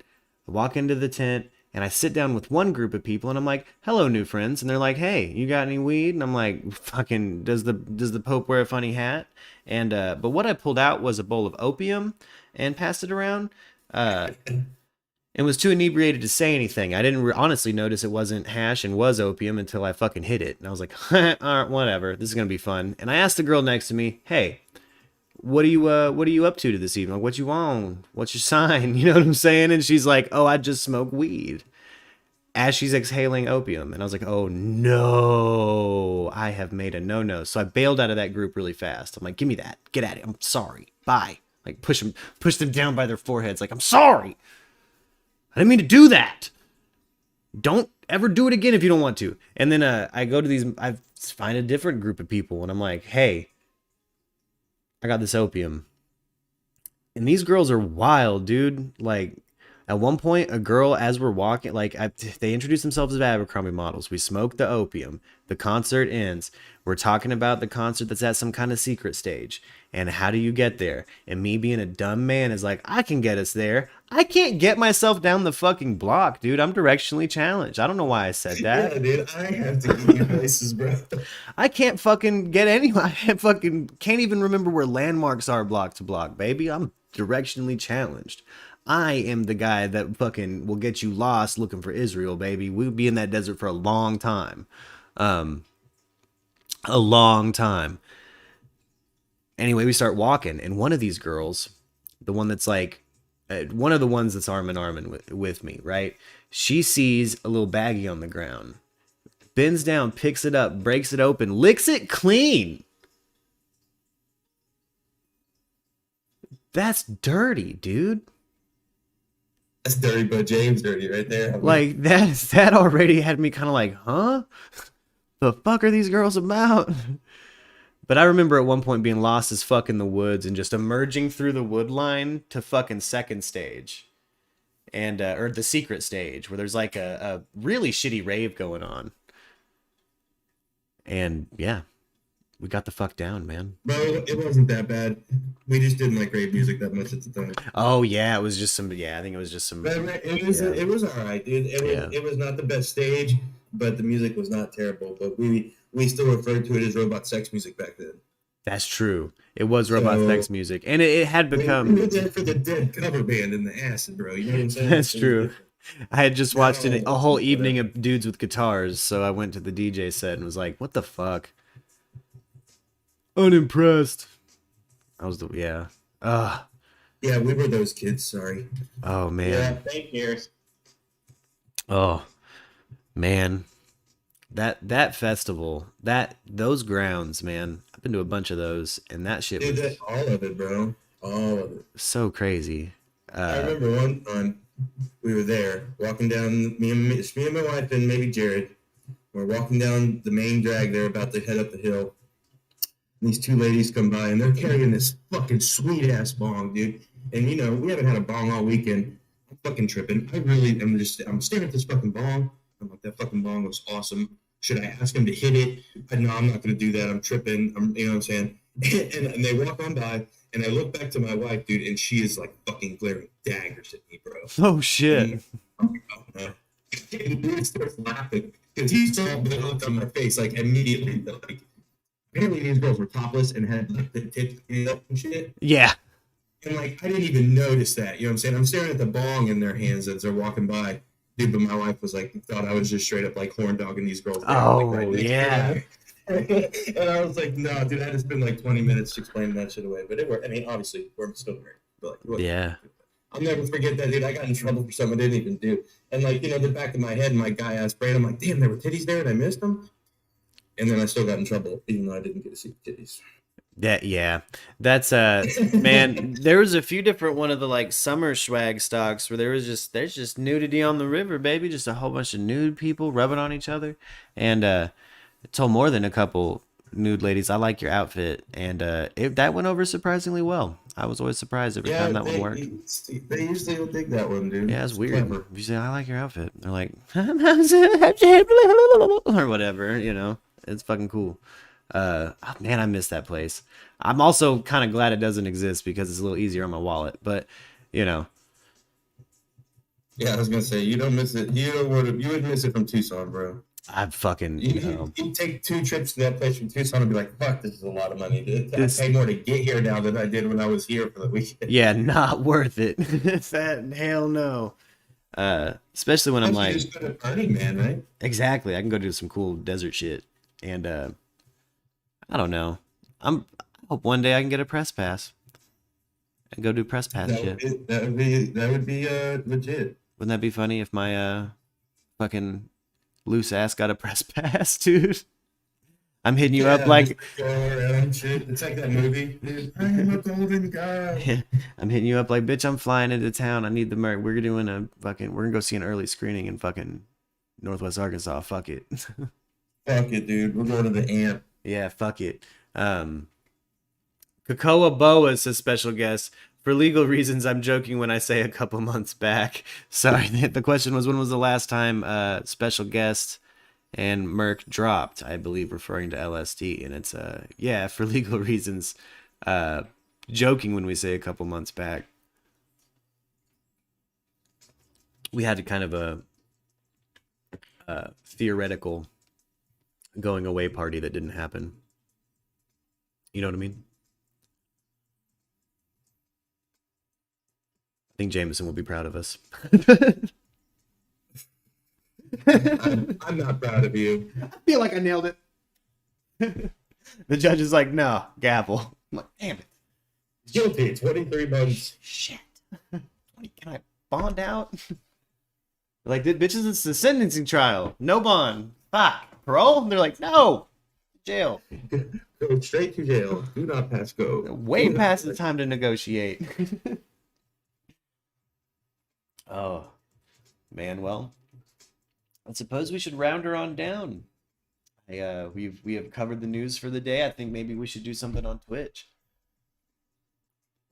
I'm still trying to hit that 50, baby. Every time I get a couple people drop off on Twitch. I don't know what's going on. I think I got. I almost guarantee you, it's just one troll. Probably. People will do that. I had a dude until I got to like 70. I had this guy, like you probably had him. It's like Hoss. That's a bot. Or whatever. Yeah. And like if they find you at the right time, they will make your life hell. They really do, and they'll give you like 8 fucking follows, and then it turns out they're a hate raid bot. That's actually yeah. Hey, it's just been following and unfollowing you because it doesn't notify you of an unfollow. No, exactly. It only notifies you of a follow, so they just sit there and click that fucking button. Yeah, I got to 49 the other day. I'm like, oh baby, I think I've already hit that 3 minimum retention like average. I was like, fuck yes, Twitch affiliate baby. And I woke up and I was like, 47. Goddamn Haas 00317. I've actually made a stream about it. Because we got queued up for a hate raid from this fool, so I started fucking baiting it for a little bit. Cut to us still having troll problems. My bad.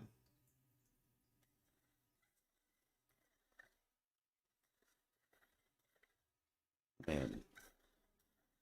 Oh, make sure to hit that like button, gang. Yeah, if you're a new viewer, you want to hop on the show anytime, feel free to call in, baby. I'm in the lounge in Discord.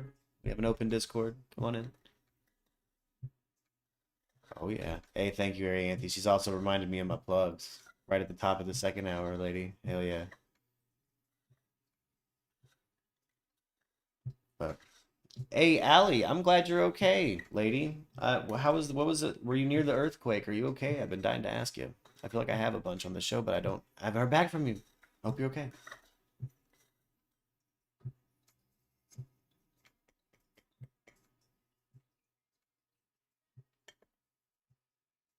Oh.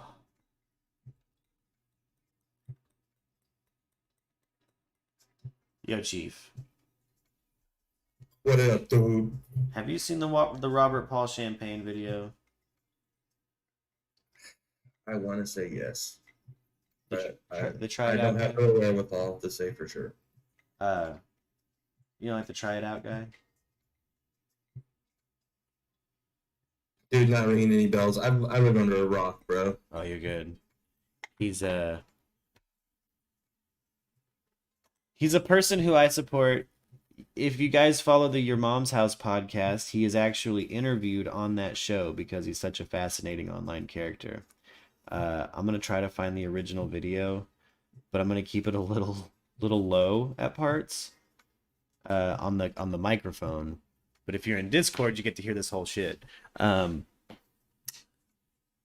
this guy is looking for a partner.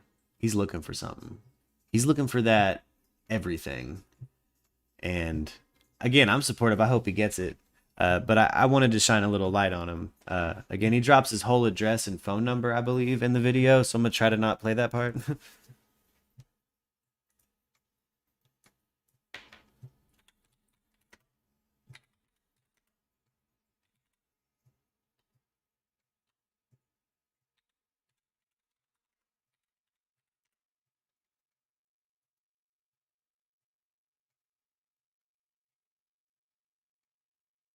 All right. Here we go. Oh, you dude, I know that dude for the picture. Yeah. Black guy, you want to fuck me at $23.95. If you want to move in, you can move in, but you gotta fuck me. I need to be fucked a lot, man. Get free food, free rent, and everything else, man. Here's the deal, man. Men from jail, homeless, or a thug, you want to come move in? A friend can move with you too, man. Free rent, you get a lease and a key. Fuck me, piss on me, beat me, you're home man out. You see me when I come over today and try it out, man. My building, try it out. Want to fucking piss on me, try it out. Seriously, play only as fuck, man. I'm looking for hardcore guys that mean it, want to do it. I'm a hot for white trash. Come to let's fuck. What? He could barely get out the end. He was so excited. He was so excited. As far as I know, RPC, Robert Paul Champagne is his name. He still has not had anybody take him up on the offer. And I think that's a pretty square fucking deal for a lot of you, thugs out there. I don't know. Any thuggy ass murkies need a place to live, man. Robert Paul has your back. There's conditions. It's not Craigslist appropriate housing ads. But someone needs to take him up on it, dude. That's fucking shit. If you look up the full video, his full address and phone number, he's in Harlem. Harlem Zone, Robert Paul Champagne. He's, he knows what he wants. And that's more than I can say about myself most of the time, right? You know what I'm saying? So, shout out Robert. He needs a GoFundMe to find a fucking... What do you call that? Partner? Dom. That's what it sounds Dom, like. he's looking for that daddy bear. What the fuck is that, says Allie? Yeah, no. I have no idea, bro. That was some straight shit right there. Yeah. No, that's Robert. Brandon Urie from Panic at the Disco, he wrote a song about him, sampling that video, Just for Robert Paul Champagne. Yeah, it's great. He's there. Yeah, we got to get Robert Paul Champagne a lover, guys.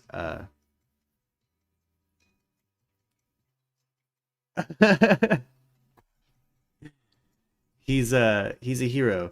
Not many people go out there and just put themselves out there like that. So again, if anybody needs some confidence, break off some of Robert Paul's, man. Try it out. Try it out. Whatever you want to do, try it out. He's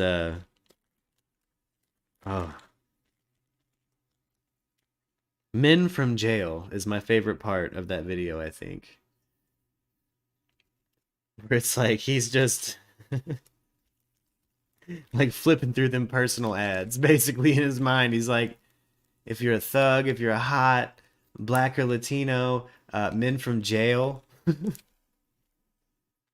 Like, I don't care if he doesn't care if you have a record. And that's more than some employers will give you, dude. Robert. Oh man. So I've been sent a bunch of animal videos too. But we're gonna do a committed animal video react. Yeah. At some Yeah, point. committed watch animals fucking fuck other animals up. Yeah, I want to watch the nature be red in tooth and claw, baby. Oh, but yeah, if you guys are on the Discord, you probably noticed Robert Paul Champagne was my user photo for a long time. For a little bit there. Yeah, shout out Robert.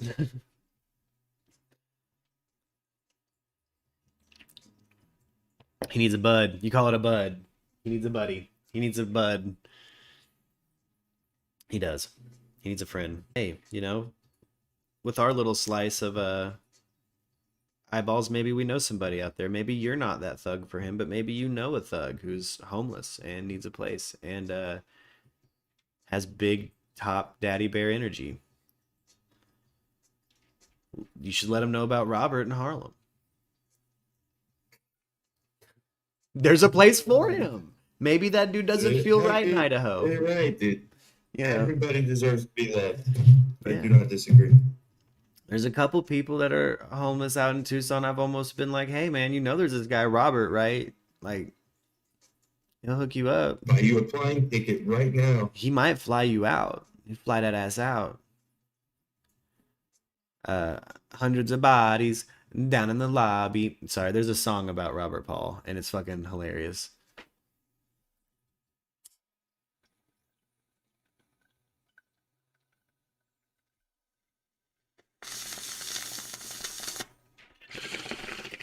Eep.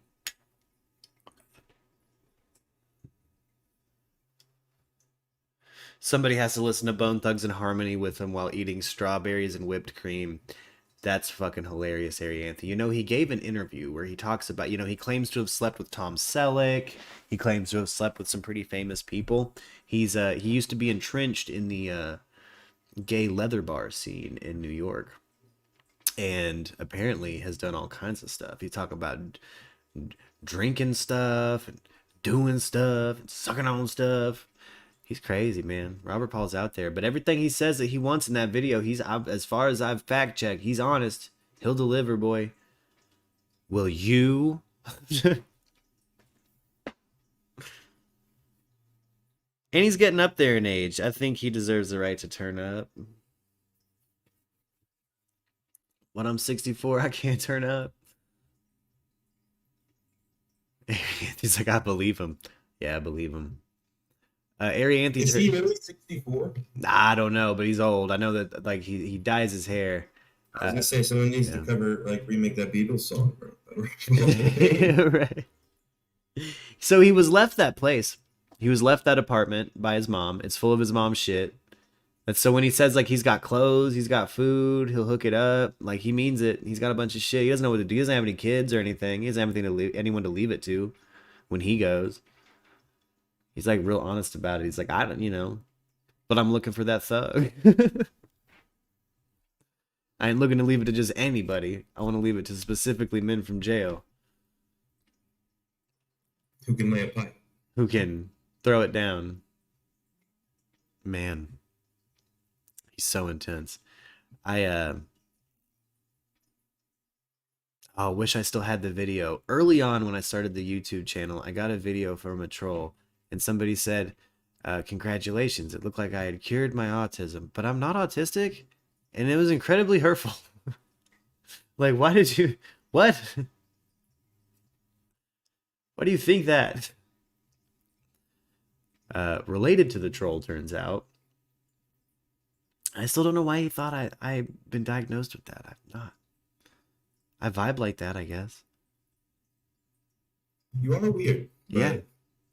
And I do love, I have multiple friends who aren't neurotypical and love them to death. I'm definitely not neurotypical, but I'm not diagnosed with that. Never heard of Robert and just looked up. Oh my God, I lived on 124th Street and 2nd Avenue for years. He lives in the Wagner Projects. He does 12, exactly, right across the street. Yes, that's Robert's house. If you vaguely smell pee, that's him. That's Robert. You just vaguely smell pee and see leather daddies. That's Robert. That's your neighbor, boy. Yo, yeah, shout out the Wagner I didn't want to drop his full... I mean, not that he has a problem with it. Again, if I was to drop Robert's address, he'd be like, thank you. You know?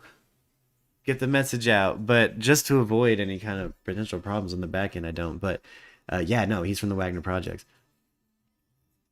He's in Harlem. East Harlem. Fucking hilarious. Oh, and I can't believe he can't find a thug that wants to take him up on that deal. Years in. That was a couple years ago that video was made. A few years ago. Now, if y'all want to dig deep, he's also got some other videos out there that are... I don't know if he knows the camera's on kind of thing. Or he's just genuinely showing you how he throws it. I don't know. There's some wild ones out there. There's one where he's obviously in that apartment complex and he just runs out into the fucking stairwell butt naked. You're like, what the hell is happening? This took a turn. Hey, welcome, Allie. Hello. Oh. How do you feel about this Alec Baldwin news? And how are you doing from Japan? How are things going? It's good. We've had, like I said, we had a couple of earthquakes lately, but like we're all good. This whole Alec Baldwin shit, oh my God. That shit fucks you up for life. Yeah. Yeah. Like that the armor's canned for sure. Like career gone. Yeah. You have the director of photography who has passed away. You have the director of the flick who is seriously injured. And then Alec Baldwin, who was the producer and unfortunately the dude who pulled the trigger when they said action. So fucking shitty. Dude, I mean, not only mentally, but like on top of all of that, how do you come back from that? You absolutely cannot come back from that, you know? Yeah. Yeah. There's no, I mean, and if it does, I'm just going to be even more, it's just going to add fuel to my conspiracy fire if it does, like, become a hit, you know? I'm going to be like, damn, that was a sacrifice for Hollywood. I get like that pretty quick with Hollywood and, like, hip-hop in particular. Where I'm like, y'all are doing pimp shit. Can I ask you a question? How do you watch this stuff from Discord? Or do I have to watch like Discord and YouTube? If you want to, okay, so like how I kind of have it set up is like I have my screen mirrored to Discord. And then my mic turned on so that we can kind of just hang out in Discord if you're on the show, because there's going to be latency between the stream and Discord. It's But gonna... whenever I watch Discord, it's always just like I don't know. It's like how do you say it? It's like the website. I don't see like what I see on YouTube. Oh yeah, no, I don't. I'm not able to bounce my camera over to both sides. Like I have like you know, my OBS setup, which handles my video card and stuff, and then I just screen mirror to, like I can screen mirror to both, like a web browser or something. But for some reason, it doesn't let me do it with my camera. Okay. As long as I'm not the only one out here who's like, yeah, what am I doing? yeah, no. All good. I've thought about starting to screen grab the Streamlabs OBS, but I just got to make sure there's no weird sensitive like information that's available on that, because it's it's just gonna look like the back end program I'm dealing with, so it'd be kind of small. What you guys would actually, it's weird, but It's cool. I got Discord on my iPad, and then I see you guys on the TV, so it's all good. Hell I yeah. got it all set up. Hell yeah. Will SNL now make a mock Western skit about Alec? If they do, then it's a conspiracy. I bet you because Alec Baldwin is so involved in the production of SNL and such close friends with Lorne Michaels, they don't touch it. If they do, I bet you they do something respectful. Only because it's Alec Baldwin and it's 30 Rock and it's NBC and Lorne. Him and Lorne go way back. Do you think they would actually ever do anything like a skit? I think if Norm Macdonald was still a writer, they would. I love me my Norm Macdonald. Oh my god. Love Rest in peace.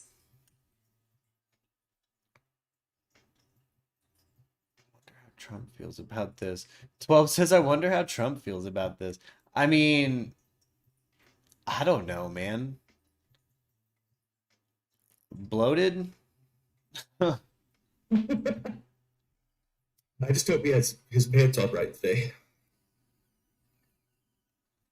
You know he's got a long-ass tie on for no reason.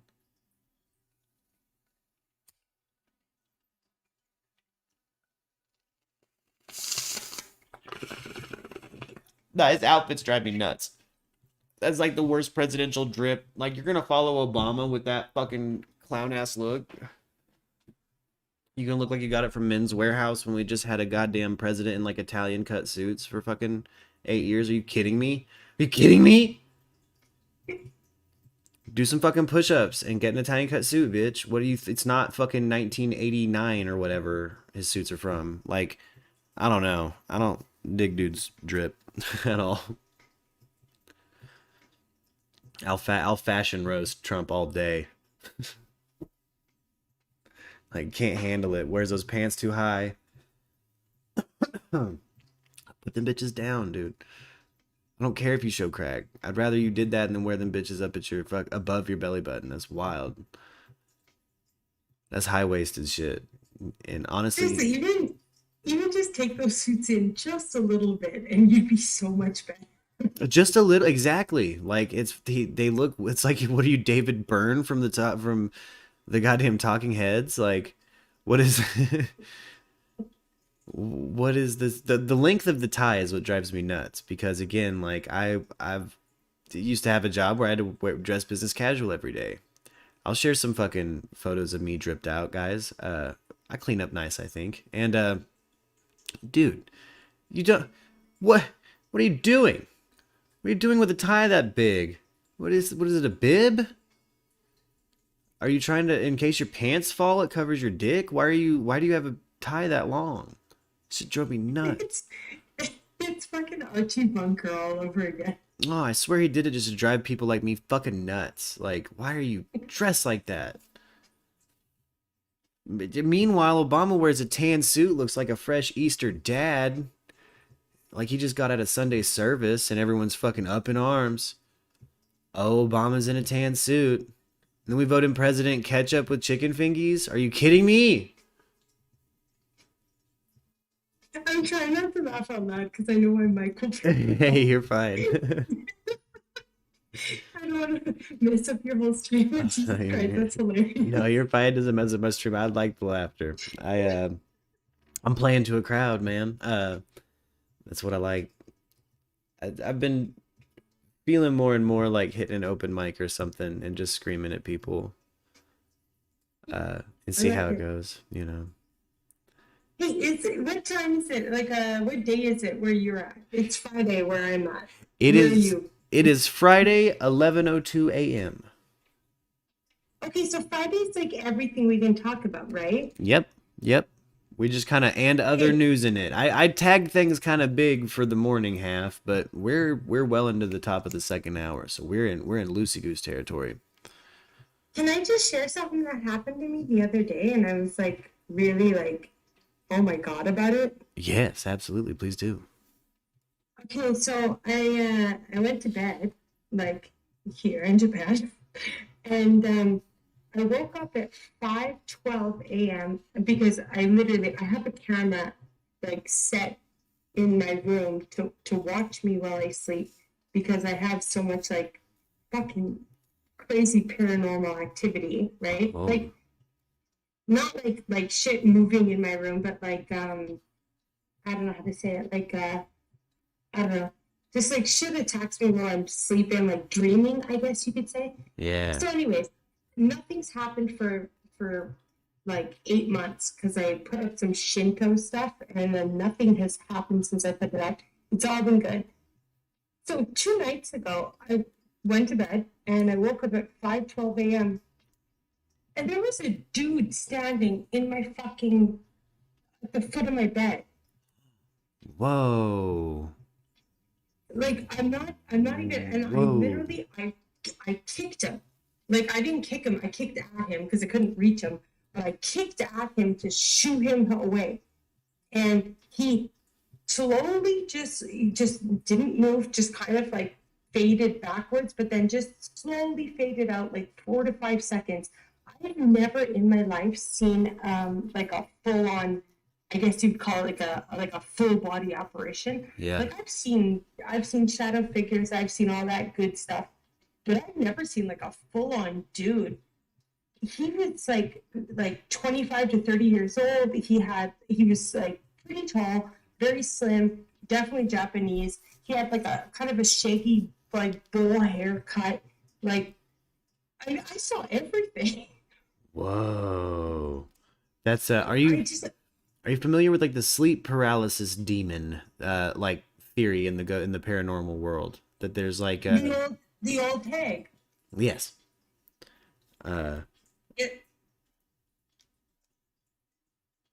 Dude, sorry, I didn't mean to cut you off. Oh no, go ahead.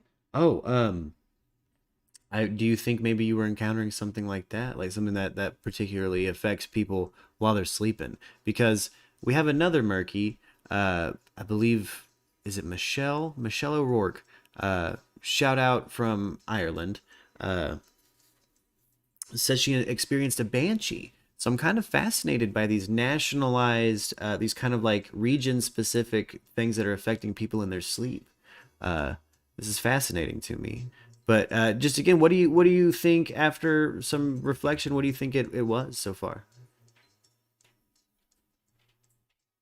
Definitely 2 parts in what I want to say, because 100% I know exactly what you're talking about with the whole like regionalized, like I guess spiritual context of it. For me specifically, like I said, I have a camera in my room because I like literally in my dreams I get attacked all the time, and it's a nasty ass like shit, right? Then I went to a Shinto shrine and I bought like a bunch of protection stuff, and I put it up all around my house, and nothing had happened since the day I put it up. It happened for 3 years. Since the day I put that stuff up, nothing happened for like 8 or 9 months now. Like it's been zero. And then all of a sudden I had dude just standing at the foot of my bed as soon as I woke up from a dream. And I know it was a dream because I had a terrible dream about a cockroach infestation in my house. I was like, it was super gross. Anyways, I woke up, my eyes shut open. I literally have the camera footage of me waking up and kicking at something, but nothing's in the camera footage. Like, I mean, I'm just so pissed off there's nothing in the camera footage. I'm just kicking at nothing, right? Yeah. But anyways, I totally understand what you're saying about the whole like the whatever like cultural context of it. Yeah. Because I definitely like have spoken to friends in Japan about ghost stuff and the things that have happened to me here, because this has probably been like probably one of the like worst Yeah. ghostly affected places that I've been. I don't even know how to say that, but anyways. And I've had Japanese people, especially one friend, say to me like, "Oh God, yeah, I know. His girlfriend passed. Okay, everybody, his girlfriend passed away, and it was about maybe 6 or 8 months later. He woke up in the middle of the night. Okay, this is going to sound insane, and it sounds absolutely insane to me as well. But my friend says, and I totally do believe him, he woke up in the middle of the night and there was something under his covers, and he was kind of like, what's going on? So he flipped open his covers, and a very, the Japanese style ghosts, like like the white little triangle on their head, and they have their hands like kind of facing down, like in every anime you've ever seen. Yeah. That type of ghost, right? That type of ghost was on top of him, and it was actually his ex-girlfriend, and it was exactly the same, like white little triangle and hands, downwards. Anyways, oh my god, I apologize for even saying this because it just sounds so insane to me, but I mean, I can't even tell you, dude is the most like the non-sus source that I can even tell. Like, this guy is 100% all the time. Yeah. And he said he felt something under the covers. He ripped open the covers. There was his dead ex-girlfriend, and she got on top of him and ended up, I don't know how you say it, awing him, and he was absolutely horrified the entire time. And this is something, this guy's like a big business owner for where I live. Like, he owns like 4 businesses. This is not something that he would just be like, oh yeah, hey, like, I'm a crazy person. Like, yeah, he's not just gonna ruin his reputation with a ghost story. No. Yeah, like No, he genuinely, but like this happened to him. When he told me, he was literally like telling me in like whispers, and he was like, oh my god, and I'm not even lying. And he went on for about almost an hour, like about probably 40 minutes. He told me the exact same story about 4 times over and over and over, like just repeating himself. Whoa. Because he just was like, I'm not even lying. I swear to God, this happened to me. Like, and I was like, dude, I believe you. It's okay. Like, calm down, Yeah. But yeah, that was the first time I ever heard something actually here in Japan. And I realized, wow, that's not something that would happen in my culture in Canada. You know what I mean? Yeah. Yeah. There's it seems like there's got to be something to the way the paranormal world reacts to, I don't know. I find it fascinating that Shinto things ran this thing off, which I have like furthering theories on, but I've had a few different Murkies talk specifically about things that have affected them in their sleep. Gardy in the chat says sleep paralysis sucks. Gardy, have you ever seen a sleep being, is what I'm calling them in my notes. Sorry, I've been taking notes this whole time too about like specific paranormal things people just seem to be encountering and kind of what they did to fix it, and what it was like for them. Like, I've drawn a little Japanese sleep demon. I can't help but think that there's got to be something more to that shit. Like, there's in the nationalistic thing, like there's like we have similar things but different results and expressions of them, and I think it might have to do with there's only so many ways to slice up a human and make it human, and we're just getting that kind of expression of the hardware through what energies is left behind, maybe. But what you're dealing with sounds specifically to me like these examples of like demonic things that are sentient and feeding off of energies or part of demons, Well, exactly what I said to him. I said, oh my god, like, are you sure that's not a demon? Like what do you call it? Succubus? Yeah, like a succubus. Yeah. Succubus, yeah. Because honest to God, like, I mean, like, being, we'll call it ard, I don't know what you can say on YouTube, but being ard, you know what I mean? Like, that's, yeah, I mean, sure, it happens in Western culture as well, but the fact that he said, like, the woman was, like, I don't even know how to explain it. Yeah. But the fact that what he said was so Japanese influenced that I was just like, are we talking about the same, like, thing?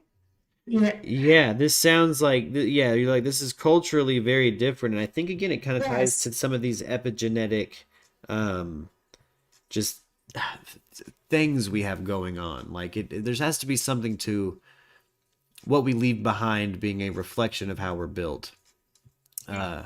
Even against our will, right? We leave a little bit of ourselves in everything that we do. And so let's say, I don't know, go full crazy paranormal town, right? Someone is to summon a demon. Well, maybe the reflections of that energy, maybe that person takes on a bit of that person's form and is attached to a bit of the way they're built. You know what I mean? So maybe what you're seeing is like an energy someone in the past tapped into, and that shit's still around. Yeah, understandably. You know, that's I can't get I did that shit fascinates me endlessly.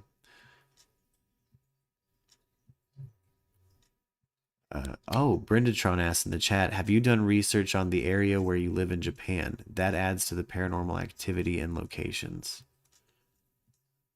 See, I live in Kyoto, and Kyoto is like, I mean, it was the old capital, and it literally is one of the bloodiest cities here in Japan. Yeah. And the thing is that actually my family came to visit me one time, and so I rented them like an old style house in the old part of Kyoto, and my mom, mom's, I don't want to call her a psychic. I mean, she definitely is a psychic, but it's like, I don't want to call her a psychic because she turns her shit on and off whenever she wants. But it's intuitive. She's intuitive as hell.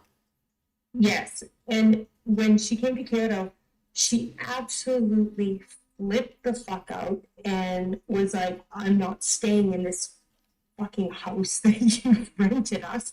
And I was like, oh my god, I spent an absolute fortune on the house that I rented you guys. Like, are you kidding me? What are you talking about? What happened? Yeah.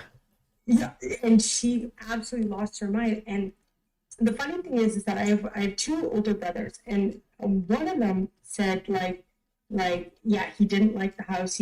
But that brother's very intuitive, like 100%. The other brother he's the skeptic of all skeptics, has never believed in ghosts in his entire life.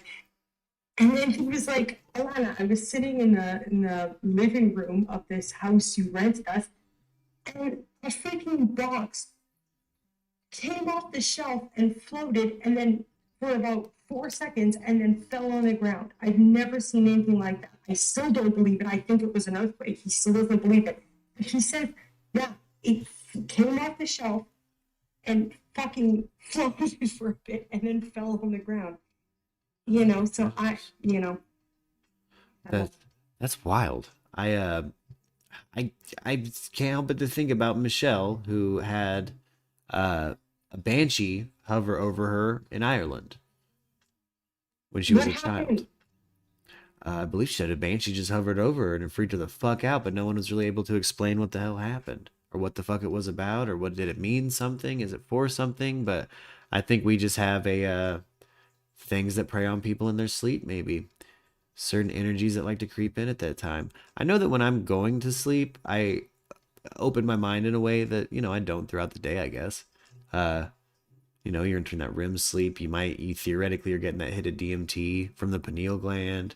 There's a lot of stuff that could be opening you up to maybe like interdimensional energies or something. But again, how your frontal lobe is going to process it is, I don't know, maybe a reflection of the last person that fucked with it, or it's just forever built in the structure of where it was formed. I don't know if that makes sense. So yeah. Japanese demon maybe has a different face in Ireland. Maybe it can get there. Maybe it doesn't get there. Maybe it's just a Japanese demon. But I'm excited to explore this. I always said a banshee screams. Is that just like a misconception, or? No, that's what I've always heard, is that the banshees are known for screaming and wailing or like singing, and I've always kind of attributed them in my mind to something like sirens, but it's kind of just like a Irish sleep demon, and Oh, she's asked a couple of times. Is it kind of like the old hag, but like in Ireland, or? Probably something like that. It's typically an ancestral spirit that shows itself when family member is going to die soon. Oh, thank you, Justin. I'm gonna actually take that to Michelle and see if maybe she had a loved one pass shortly after that, because that's she's came back again. I think she had to miss the ghost story. She's with child. She's about to pop. So, They always say when you're pregnant, you're super duper psychic. yeah, I think, and this instance happened to her when she was a kid, but she's been thinking about it a lot. And I can't help but think that maybe Justin's onto something. That's an ancestral thing, and she's got people reaching out from the past, trying to say, "Hey, we got you. Hey, we're here, and we see it." The wheel of life has its eye on you. Oh, I've definitely felt like that more than a couple of times, but hey, we're hitting 2.5 hours, gang. I say we round her on down for the Friday show. Thank you for joining us, Allie. Thank you. I'll be there definitely for next Wednesday for the paranormal show. Damn straight. Yeah, I'm gonna do just a whole ghost redo and maybe just keep going on this kind of sleep beings thing. I'm fascinated by it. I feel like maybe we're building a MURKradio goddamn cryptonomicon of different creatures and things, cryptids and what have you. I love it. Yeah, so I'm excited to see where the paranormal stuff goes. I really like that people like it. Like I grew up on Unsolved Mysteries. The same paranormal. I love Bigfoot. I love everything. I love aliens. I love everything. I think once you get into that territory, you're just kind of like, oh shit, now everything makes sense. Yeah. And so I want to do how we do it in a way. I want to think tank everything and build a theory and a timeline that has room for what everybody has experienced. Because again, like I firmly believe the truth is always somewhere in the middle. And I think if we all talk about our ideas, or not our ideas, but experiences we've had, particularly in the paranormal, maybe we can map out more of more solid thought than we thought we could have. Does that make sense? Like maybe we could have more of a roadmap as to what the fuck's happening than we did before. That's an awesome idea. We do that all the time on this show now. We did it with Brian Laundrie, where it's like, all right, well, let's logically take all the variables and put them in front of us with no sensationalize anything. And, it looks a certain way. And I just kind of did it now between just your experience and Michelle's experience with kind of a sleep ghost. And I don't know, you can almost build a fantastic beast and where to find them. That's awesome. That's so awesome. I love it. I can't wait, actually. So I'm excited to kind of go out there with it, and I might just end up making a website where we just can all enter our experiences or deities, maybe something like the SCP Foundation. Have you ever seen that stuff? But something that's based on things we've actually experienced. Well, and you never know. I know people that experience one thing can potentially help someone else that's experienced something.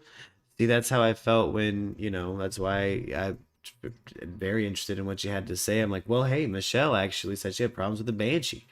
You use Shinto, so I would imagine if she ever has future problems with the Banshee, she should do something that embraces the cultural, go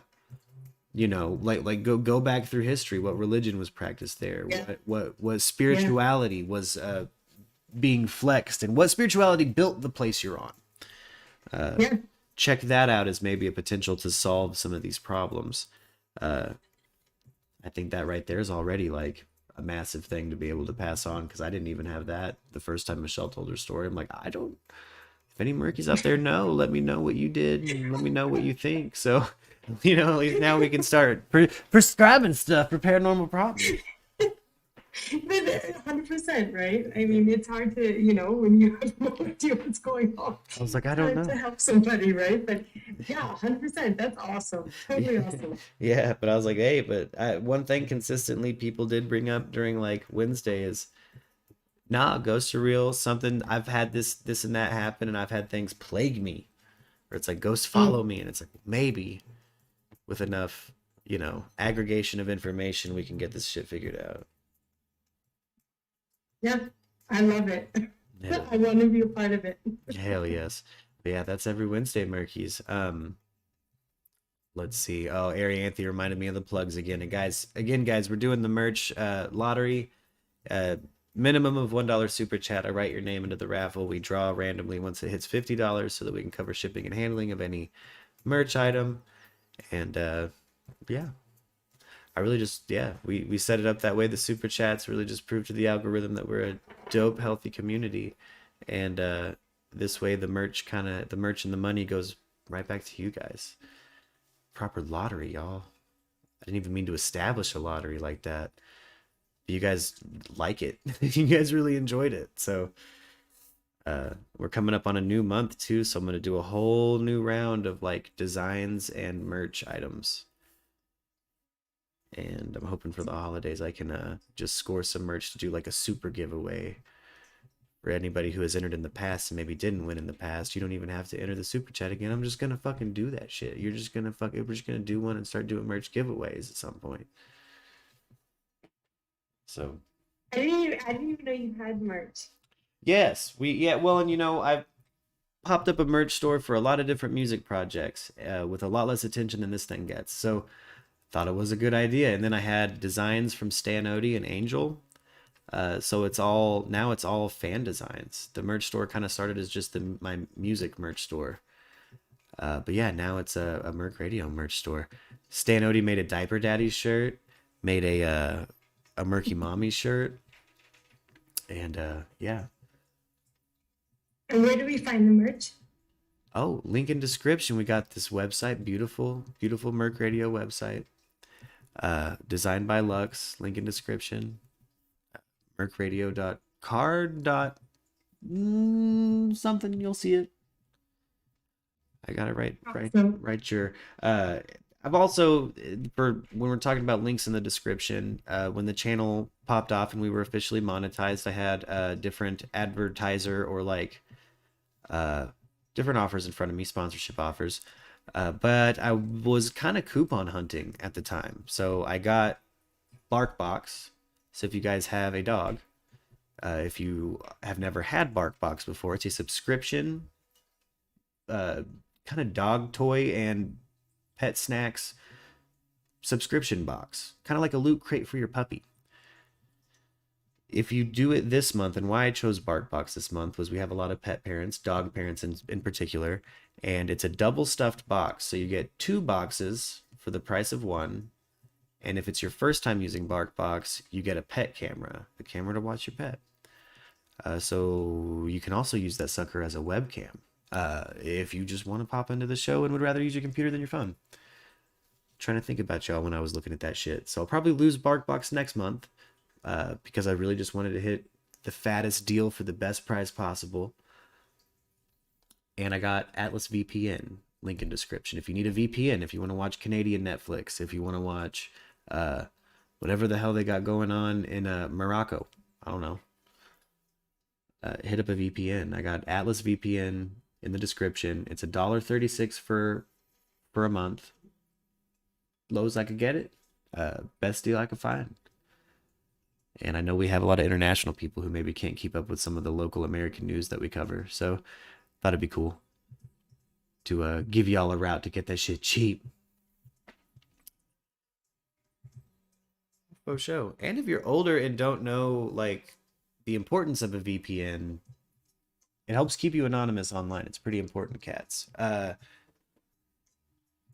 I see my demographics for the majority of my demographics. You guys skew a little older than me, and maybe you don't know about the VPN scene, baby. I just learned about VPNs not that long ago, but it's worth it, and I can get $1.36 a month, and you can act like you're anywhere on the planet. They ain't gonna find you, baby. Ain't no big government coming after your Bitcoins and your Dogecoins anymore. What actually is your demographic, if I can ask? I'm sorry to ask. 59% female. The rest male. The majority of it, so over 50% of it, is split between the 35 to 45 and 55 to 65 demographic. Really? That seems odd. Yeah. But, you know, maybe I track better with older cats, man. I'm cool with it. It was weird. I definitely wasn't expecting that, but hey, you know, that kind of explains why I get so much watch your language, young man. You know. Totally makes sense. But I don't know. The chat always, I don't know. It feels young. Yeah, it does. That doesn't mean anything, but you know. Yeah. Yeah, my demographics. I'll post a screenshot sometime of like the what the hard numbers say everybody on YouTube is, because it's pretty funny. It's definitely the like different than everything else I do, where I'm like, what? Why? Okay. Of course y'all like a raffle then. Oh, Unholy Kev hitting that super chat, baby. Hey, let me put you in the list. You getting put in right? Meow. That's hilarious. I love it. Hello everyone. I love it so much. I you know, love analytics, in particular back end stuff. Again, I really just want to be a producer.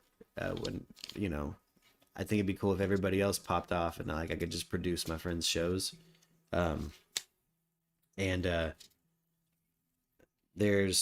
Where's my raffle page? Here it is. Good Lord. Sorry, my notes have been crazy over this Brian Laundrie shit. But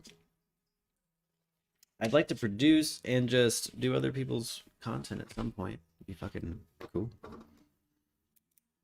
We got Unholy Kev. But that's awesome. Build that up and fucking do it. Amazing. That's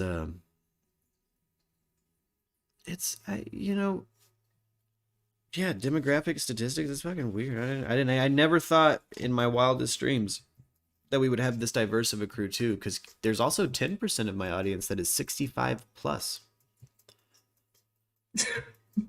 What? I'm super surprised about that. Yeah, like what? I love you guys. I'm not sure what resonates. But I am glad it does, and you guys seem really fucking cool. Like that surprises me every time. Like you know, my music sometimes like the demographics sway, but for the most part, it's like lo-fi dudes. You know, like young lo-fi dudes. Like Zimmy and I have said before, like our demographic is normally like the Gabby Petito, Brian Laundrie age range. Like young people going to festivals, people in their early 20s to mid 20s. And it's been kind of refreshing. I won't lie. Like it's pretty cool. The level of decorum has been nice too. Like there's a way that everybody treats each other. That's fucking been excellent. Excellent, you know. 100%. 100%. Unholy Kev asks, where does one hear your music? Also, link in description below. It's the same place where you can go to the merch store. You'll see the merch website and the link to the Discord. It's all there on one page. There'll be a little music section. Rock is 74. See? Yeah. And Rock turns up, dude. Rock gets buck in the chat sometimes. You know? You guys have actually kind of, because of this community, it's kind of turned my mind toward people over the age of 65. I didn't know y'all turned up like this. I won't lie. People in my family die fairly young. The ones that live kind of old, they're not going to be in my chat. And I love it. I love it so fucking much. Like nothing has opened my eyes or changed my mind to a demographic. Like I definitely have lost I've been mad at my older bosses and been like goddamn boomers before, and now I don't think I would ever be like that. But seriously, some of the best wisdom is the oldest wisdom. I mean, come on. Come on, right? Yeah. Yeah. I've had some that's fucking hella cool. Oh man. Hey, but welcome back, Erica. I see. I hope you having safe travels, lady. Former winner of the lottery, man. Shout out Christy, Erica, Anthony Blackard, winners of the previous lotteries that we've done. We got some merch coming out. I know Christy chose that extra or fucking wait. Hold on. No, I messed that up. I bought something. Hold on. Christy got the Merkdis hoodie, the limited edition Merkdis hoodie. Yeah. And I'm pumped to see Christy get that hoodie. Are you doing all right, Christy, if you're still with us in the chat? She's been sick.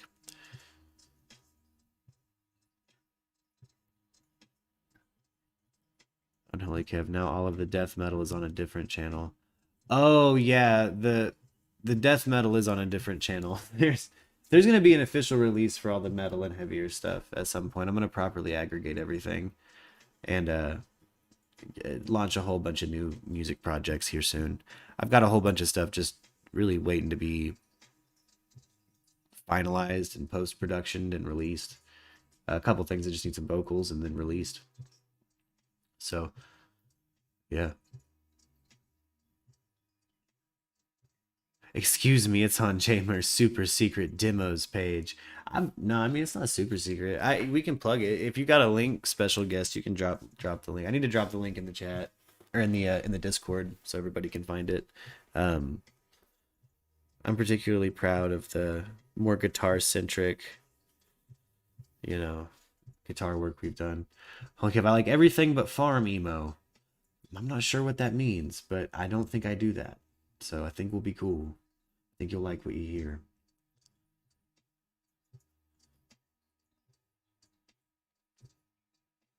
Oh, listening back at 1.5 speed. Whoa. She's listening to me through time. She's listening to us through time. Like sped up. She's time traveling. Fucking wild. All right, gang. I better peel it on out of here. I'm gonna make it to 3 hours on this Friday, but what do you guys say? You guys want to come hang out with me on Twitch? Should we hang out on Twitch? Do something?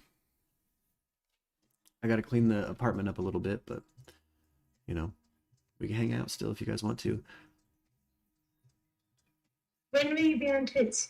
I can do it right now. I can pop this sucker down, hop on Twitch. I can be a little less formal on Twitch and kind of put whatever the fuck I want on screen.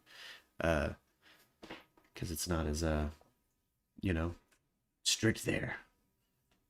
I don't have Twitch. I've never downloaded Twitch. I feel like I'm one of your demographics. I feel like I'm 65. I've never downloaded Twitch. I don't know what Twitch is. I have no idea. Twitch is a free video hosting platform that does typically skew for a younger audience. A lot of people are on there watching video game content. But I am also on Twitch because a lot of my friends do video game content and are also on Twitch. And I want to be able to plug them and maybe, show people that Twitch is a pretty legitimate, like you actually get the show a little faster and a little clearer on Twitch than you do on YouTube. It's not bad when it comes to hosting what you're doing. It's just there's no algorithm or anything, so growth is infinitely slower. Like you have no hashtag help, you have no trending topic help. It's bad. It can get fucking rough on there, but it looks really good, and it has bot problems and troll problems sometimes if you're a content creator. But I know people that just watch it, they have no problem. I get it. What's your Twitch thing like? Oh, what's your Twitch handle? I don't even know. Oh, MURKradio, capital Merk, lowercase radio on every platform. That goes all the way to TikTok. Capital Merk. Capital Merk, lowercase radio, on every platform. That's Facebook, Twitter, Instagram, TikTok, YouTube, Twitch, everywhere. I stream this show every time to Facebook, YouTube, and Twitch. Twitch, in my opinion, has the best playback, quality, and the lowest latency. And Twitch is also one of those that, yeah, no/low discoverability, says Ali. Yeah, it's hard. It is hard on Twitch. There's like, you have to be, like, it has to be worked into your contract as a Twitch partner to be on that homepage. And it's, you know, but it looks really good. It really does. Like, that's what drives me nuts about Twitch, is as much shit as I talk on it, it's a platform that looks pretty solid. A lot of what I do and a lot of these graphics look, I don't know, it seems to, sometimes my replays on there just look pretty clean compared to YouTube, which sometimes will have drops in certain regions and stuff because of the amount of bandwidth it takes up, you know. Oh, Kev, listen to the Late Show on playback. Yeah. Yeah, there can be, you know, sometimes YouTube drops quality. Facebook's by far the worst. They just don't like the show. They're like, they'll have a problem with copyright-free music. No, I haven't gotten affiliate yet on Holy Kev. I because of like the Haas bots, the Haas 00312 bots on Twitch, every time I get 250, I drop 2 subscribers. It's like they're fucking with me. But we'll get there, baby. We'll get there. I say we take this on out. I'm going to go ahead and I'm going to deafen on Discord. I'm not going to go anywhere. Let's say we just keep hanging out for a bit. And again, if you guys want to come hang out in the Discord, you can. Link in description. It's all through the Merc website. Bring your own audience or Merkies. Yeah, exactly. That's kind of how Twitch is. It's like, it looks better. You can get away with a lot more. You know, we can straight watch a whole episode of Unsolved Mysteries if we want and talk shit on the way people looked in the 90s. But it's just one of those, this is fucking hard. I'll see you guys in just a sec.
There are means of expression where we aren't chanting into a house and audibly giving this reminder to the Laundry family that there's a massive demonstration and a media circus outside of their front home. So ethically, let's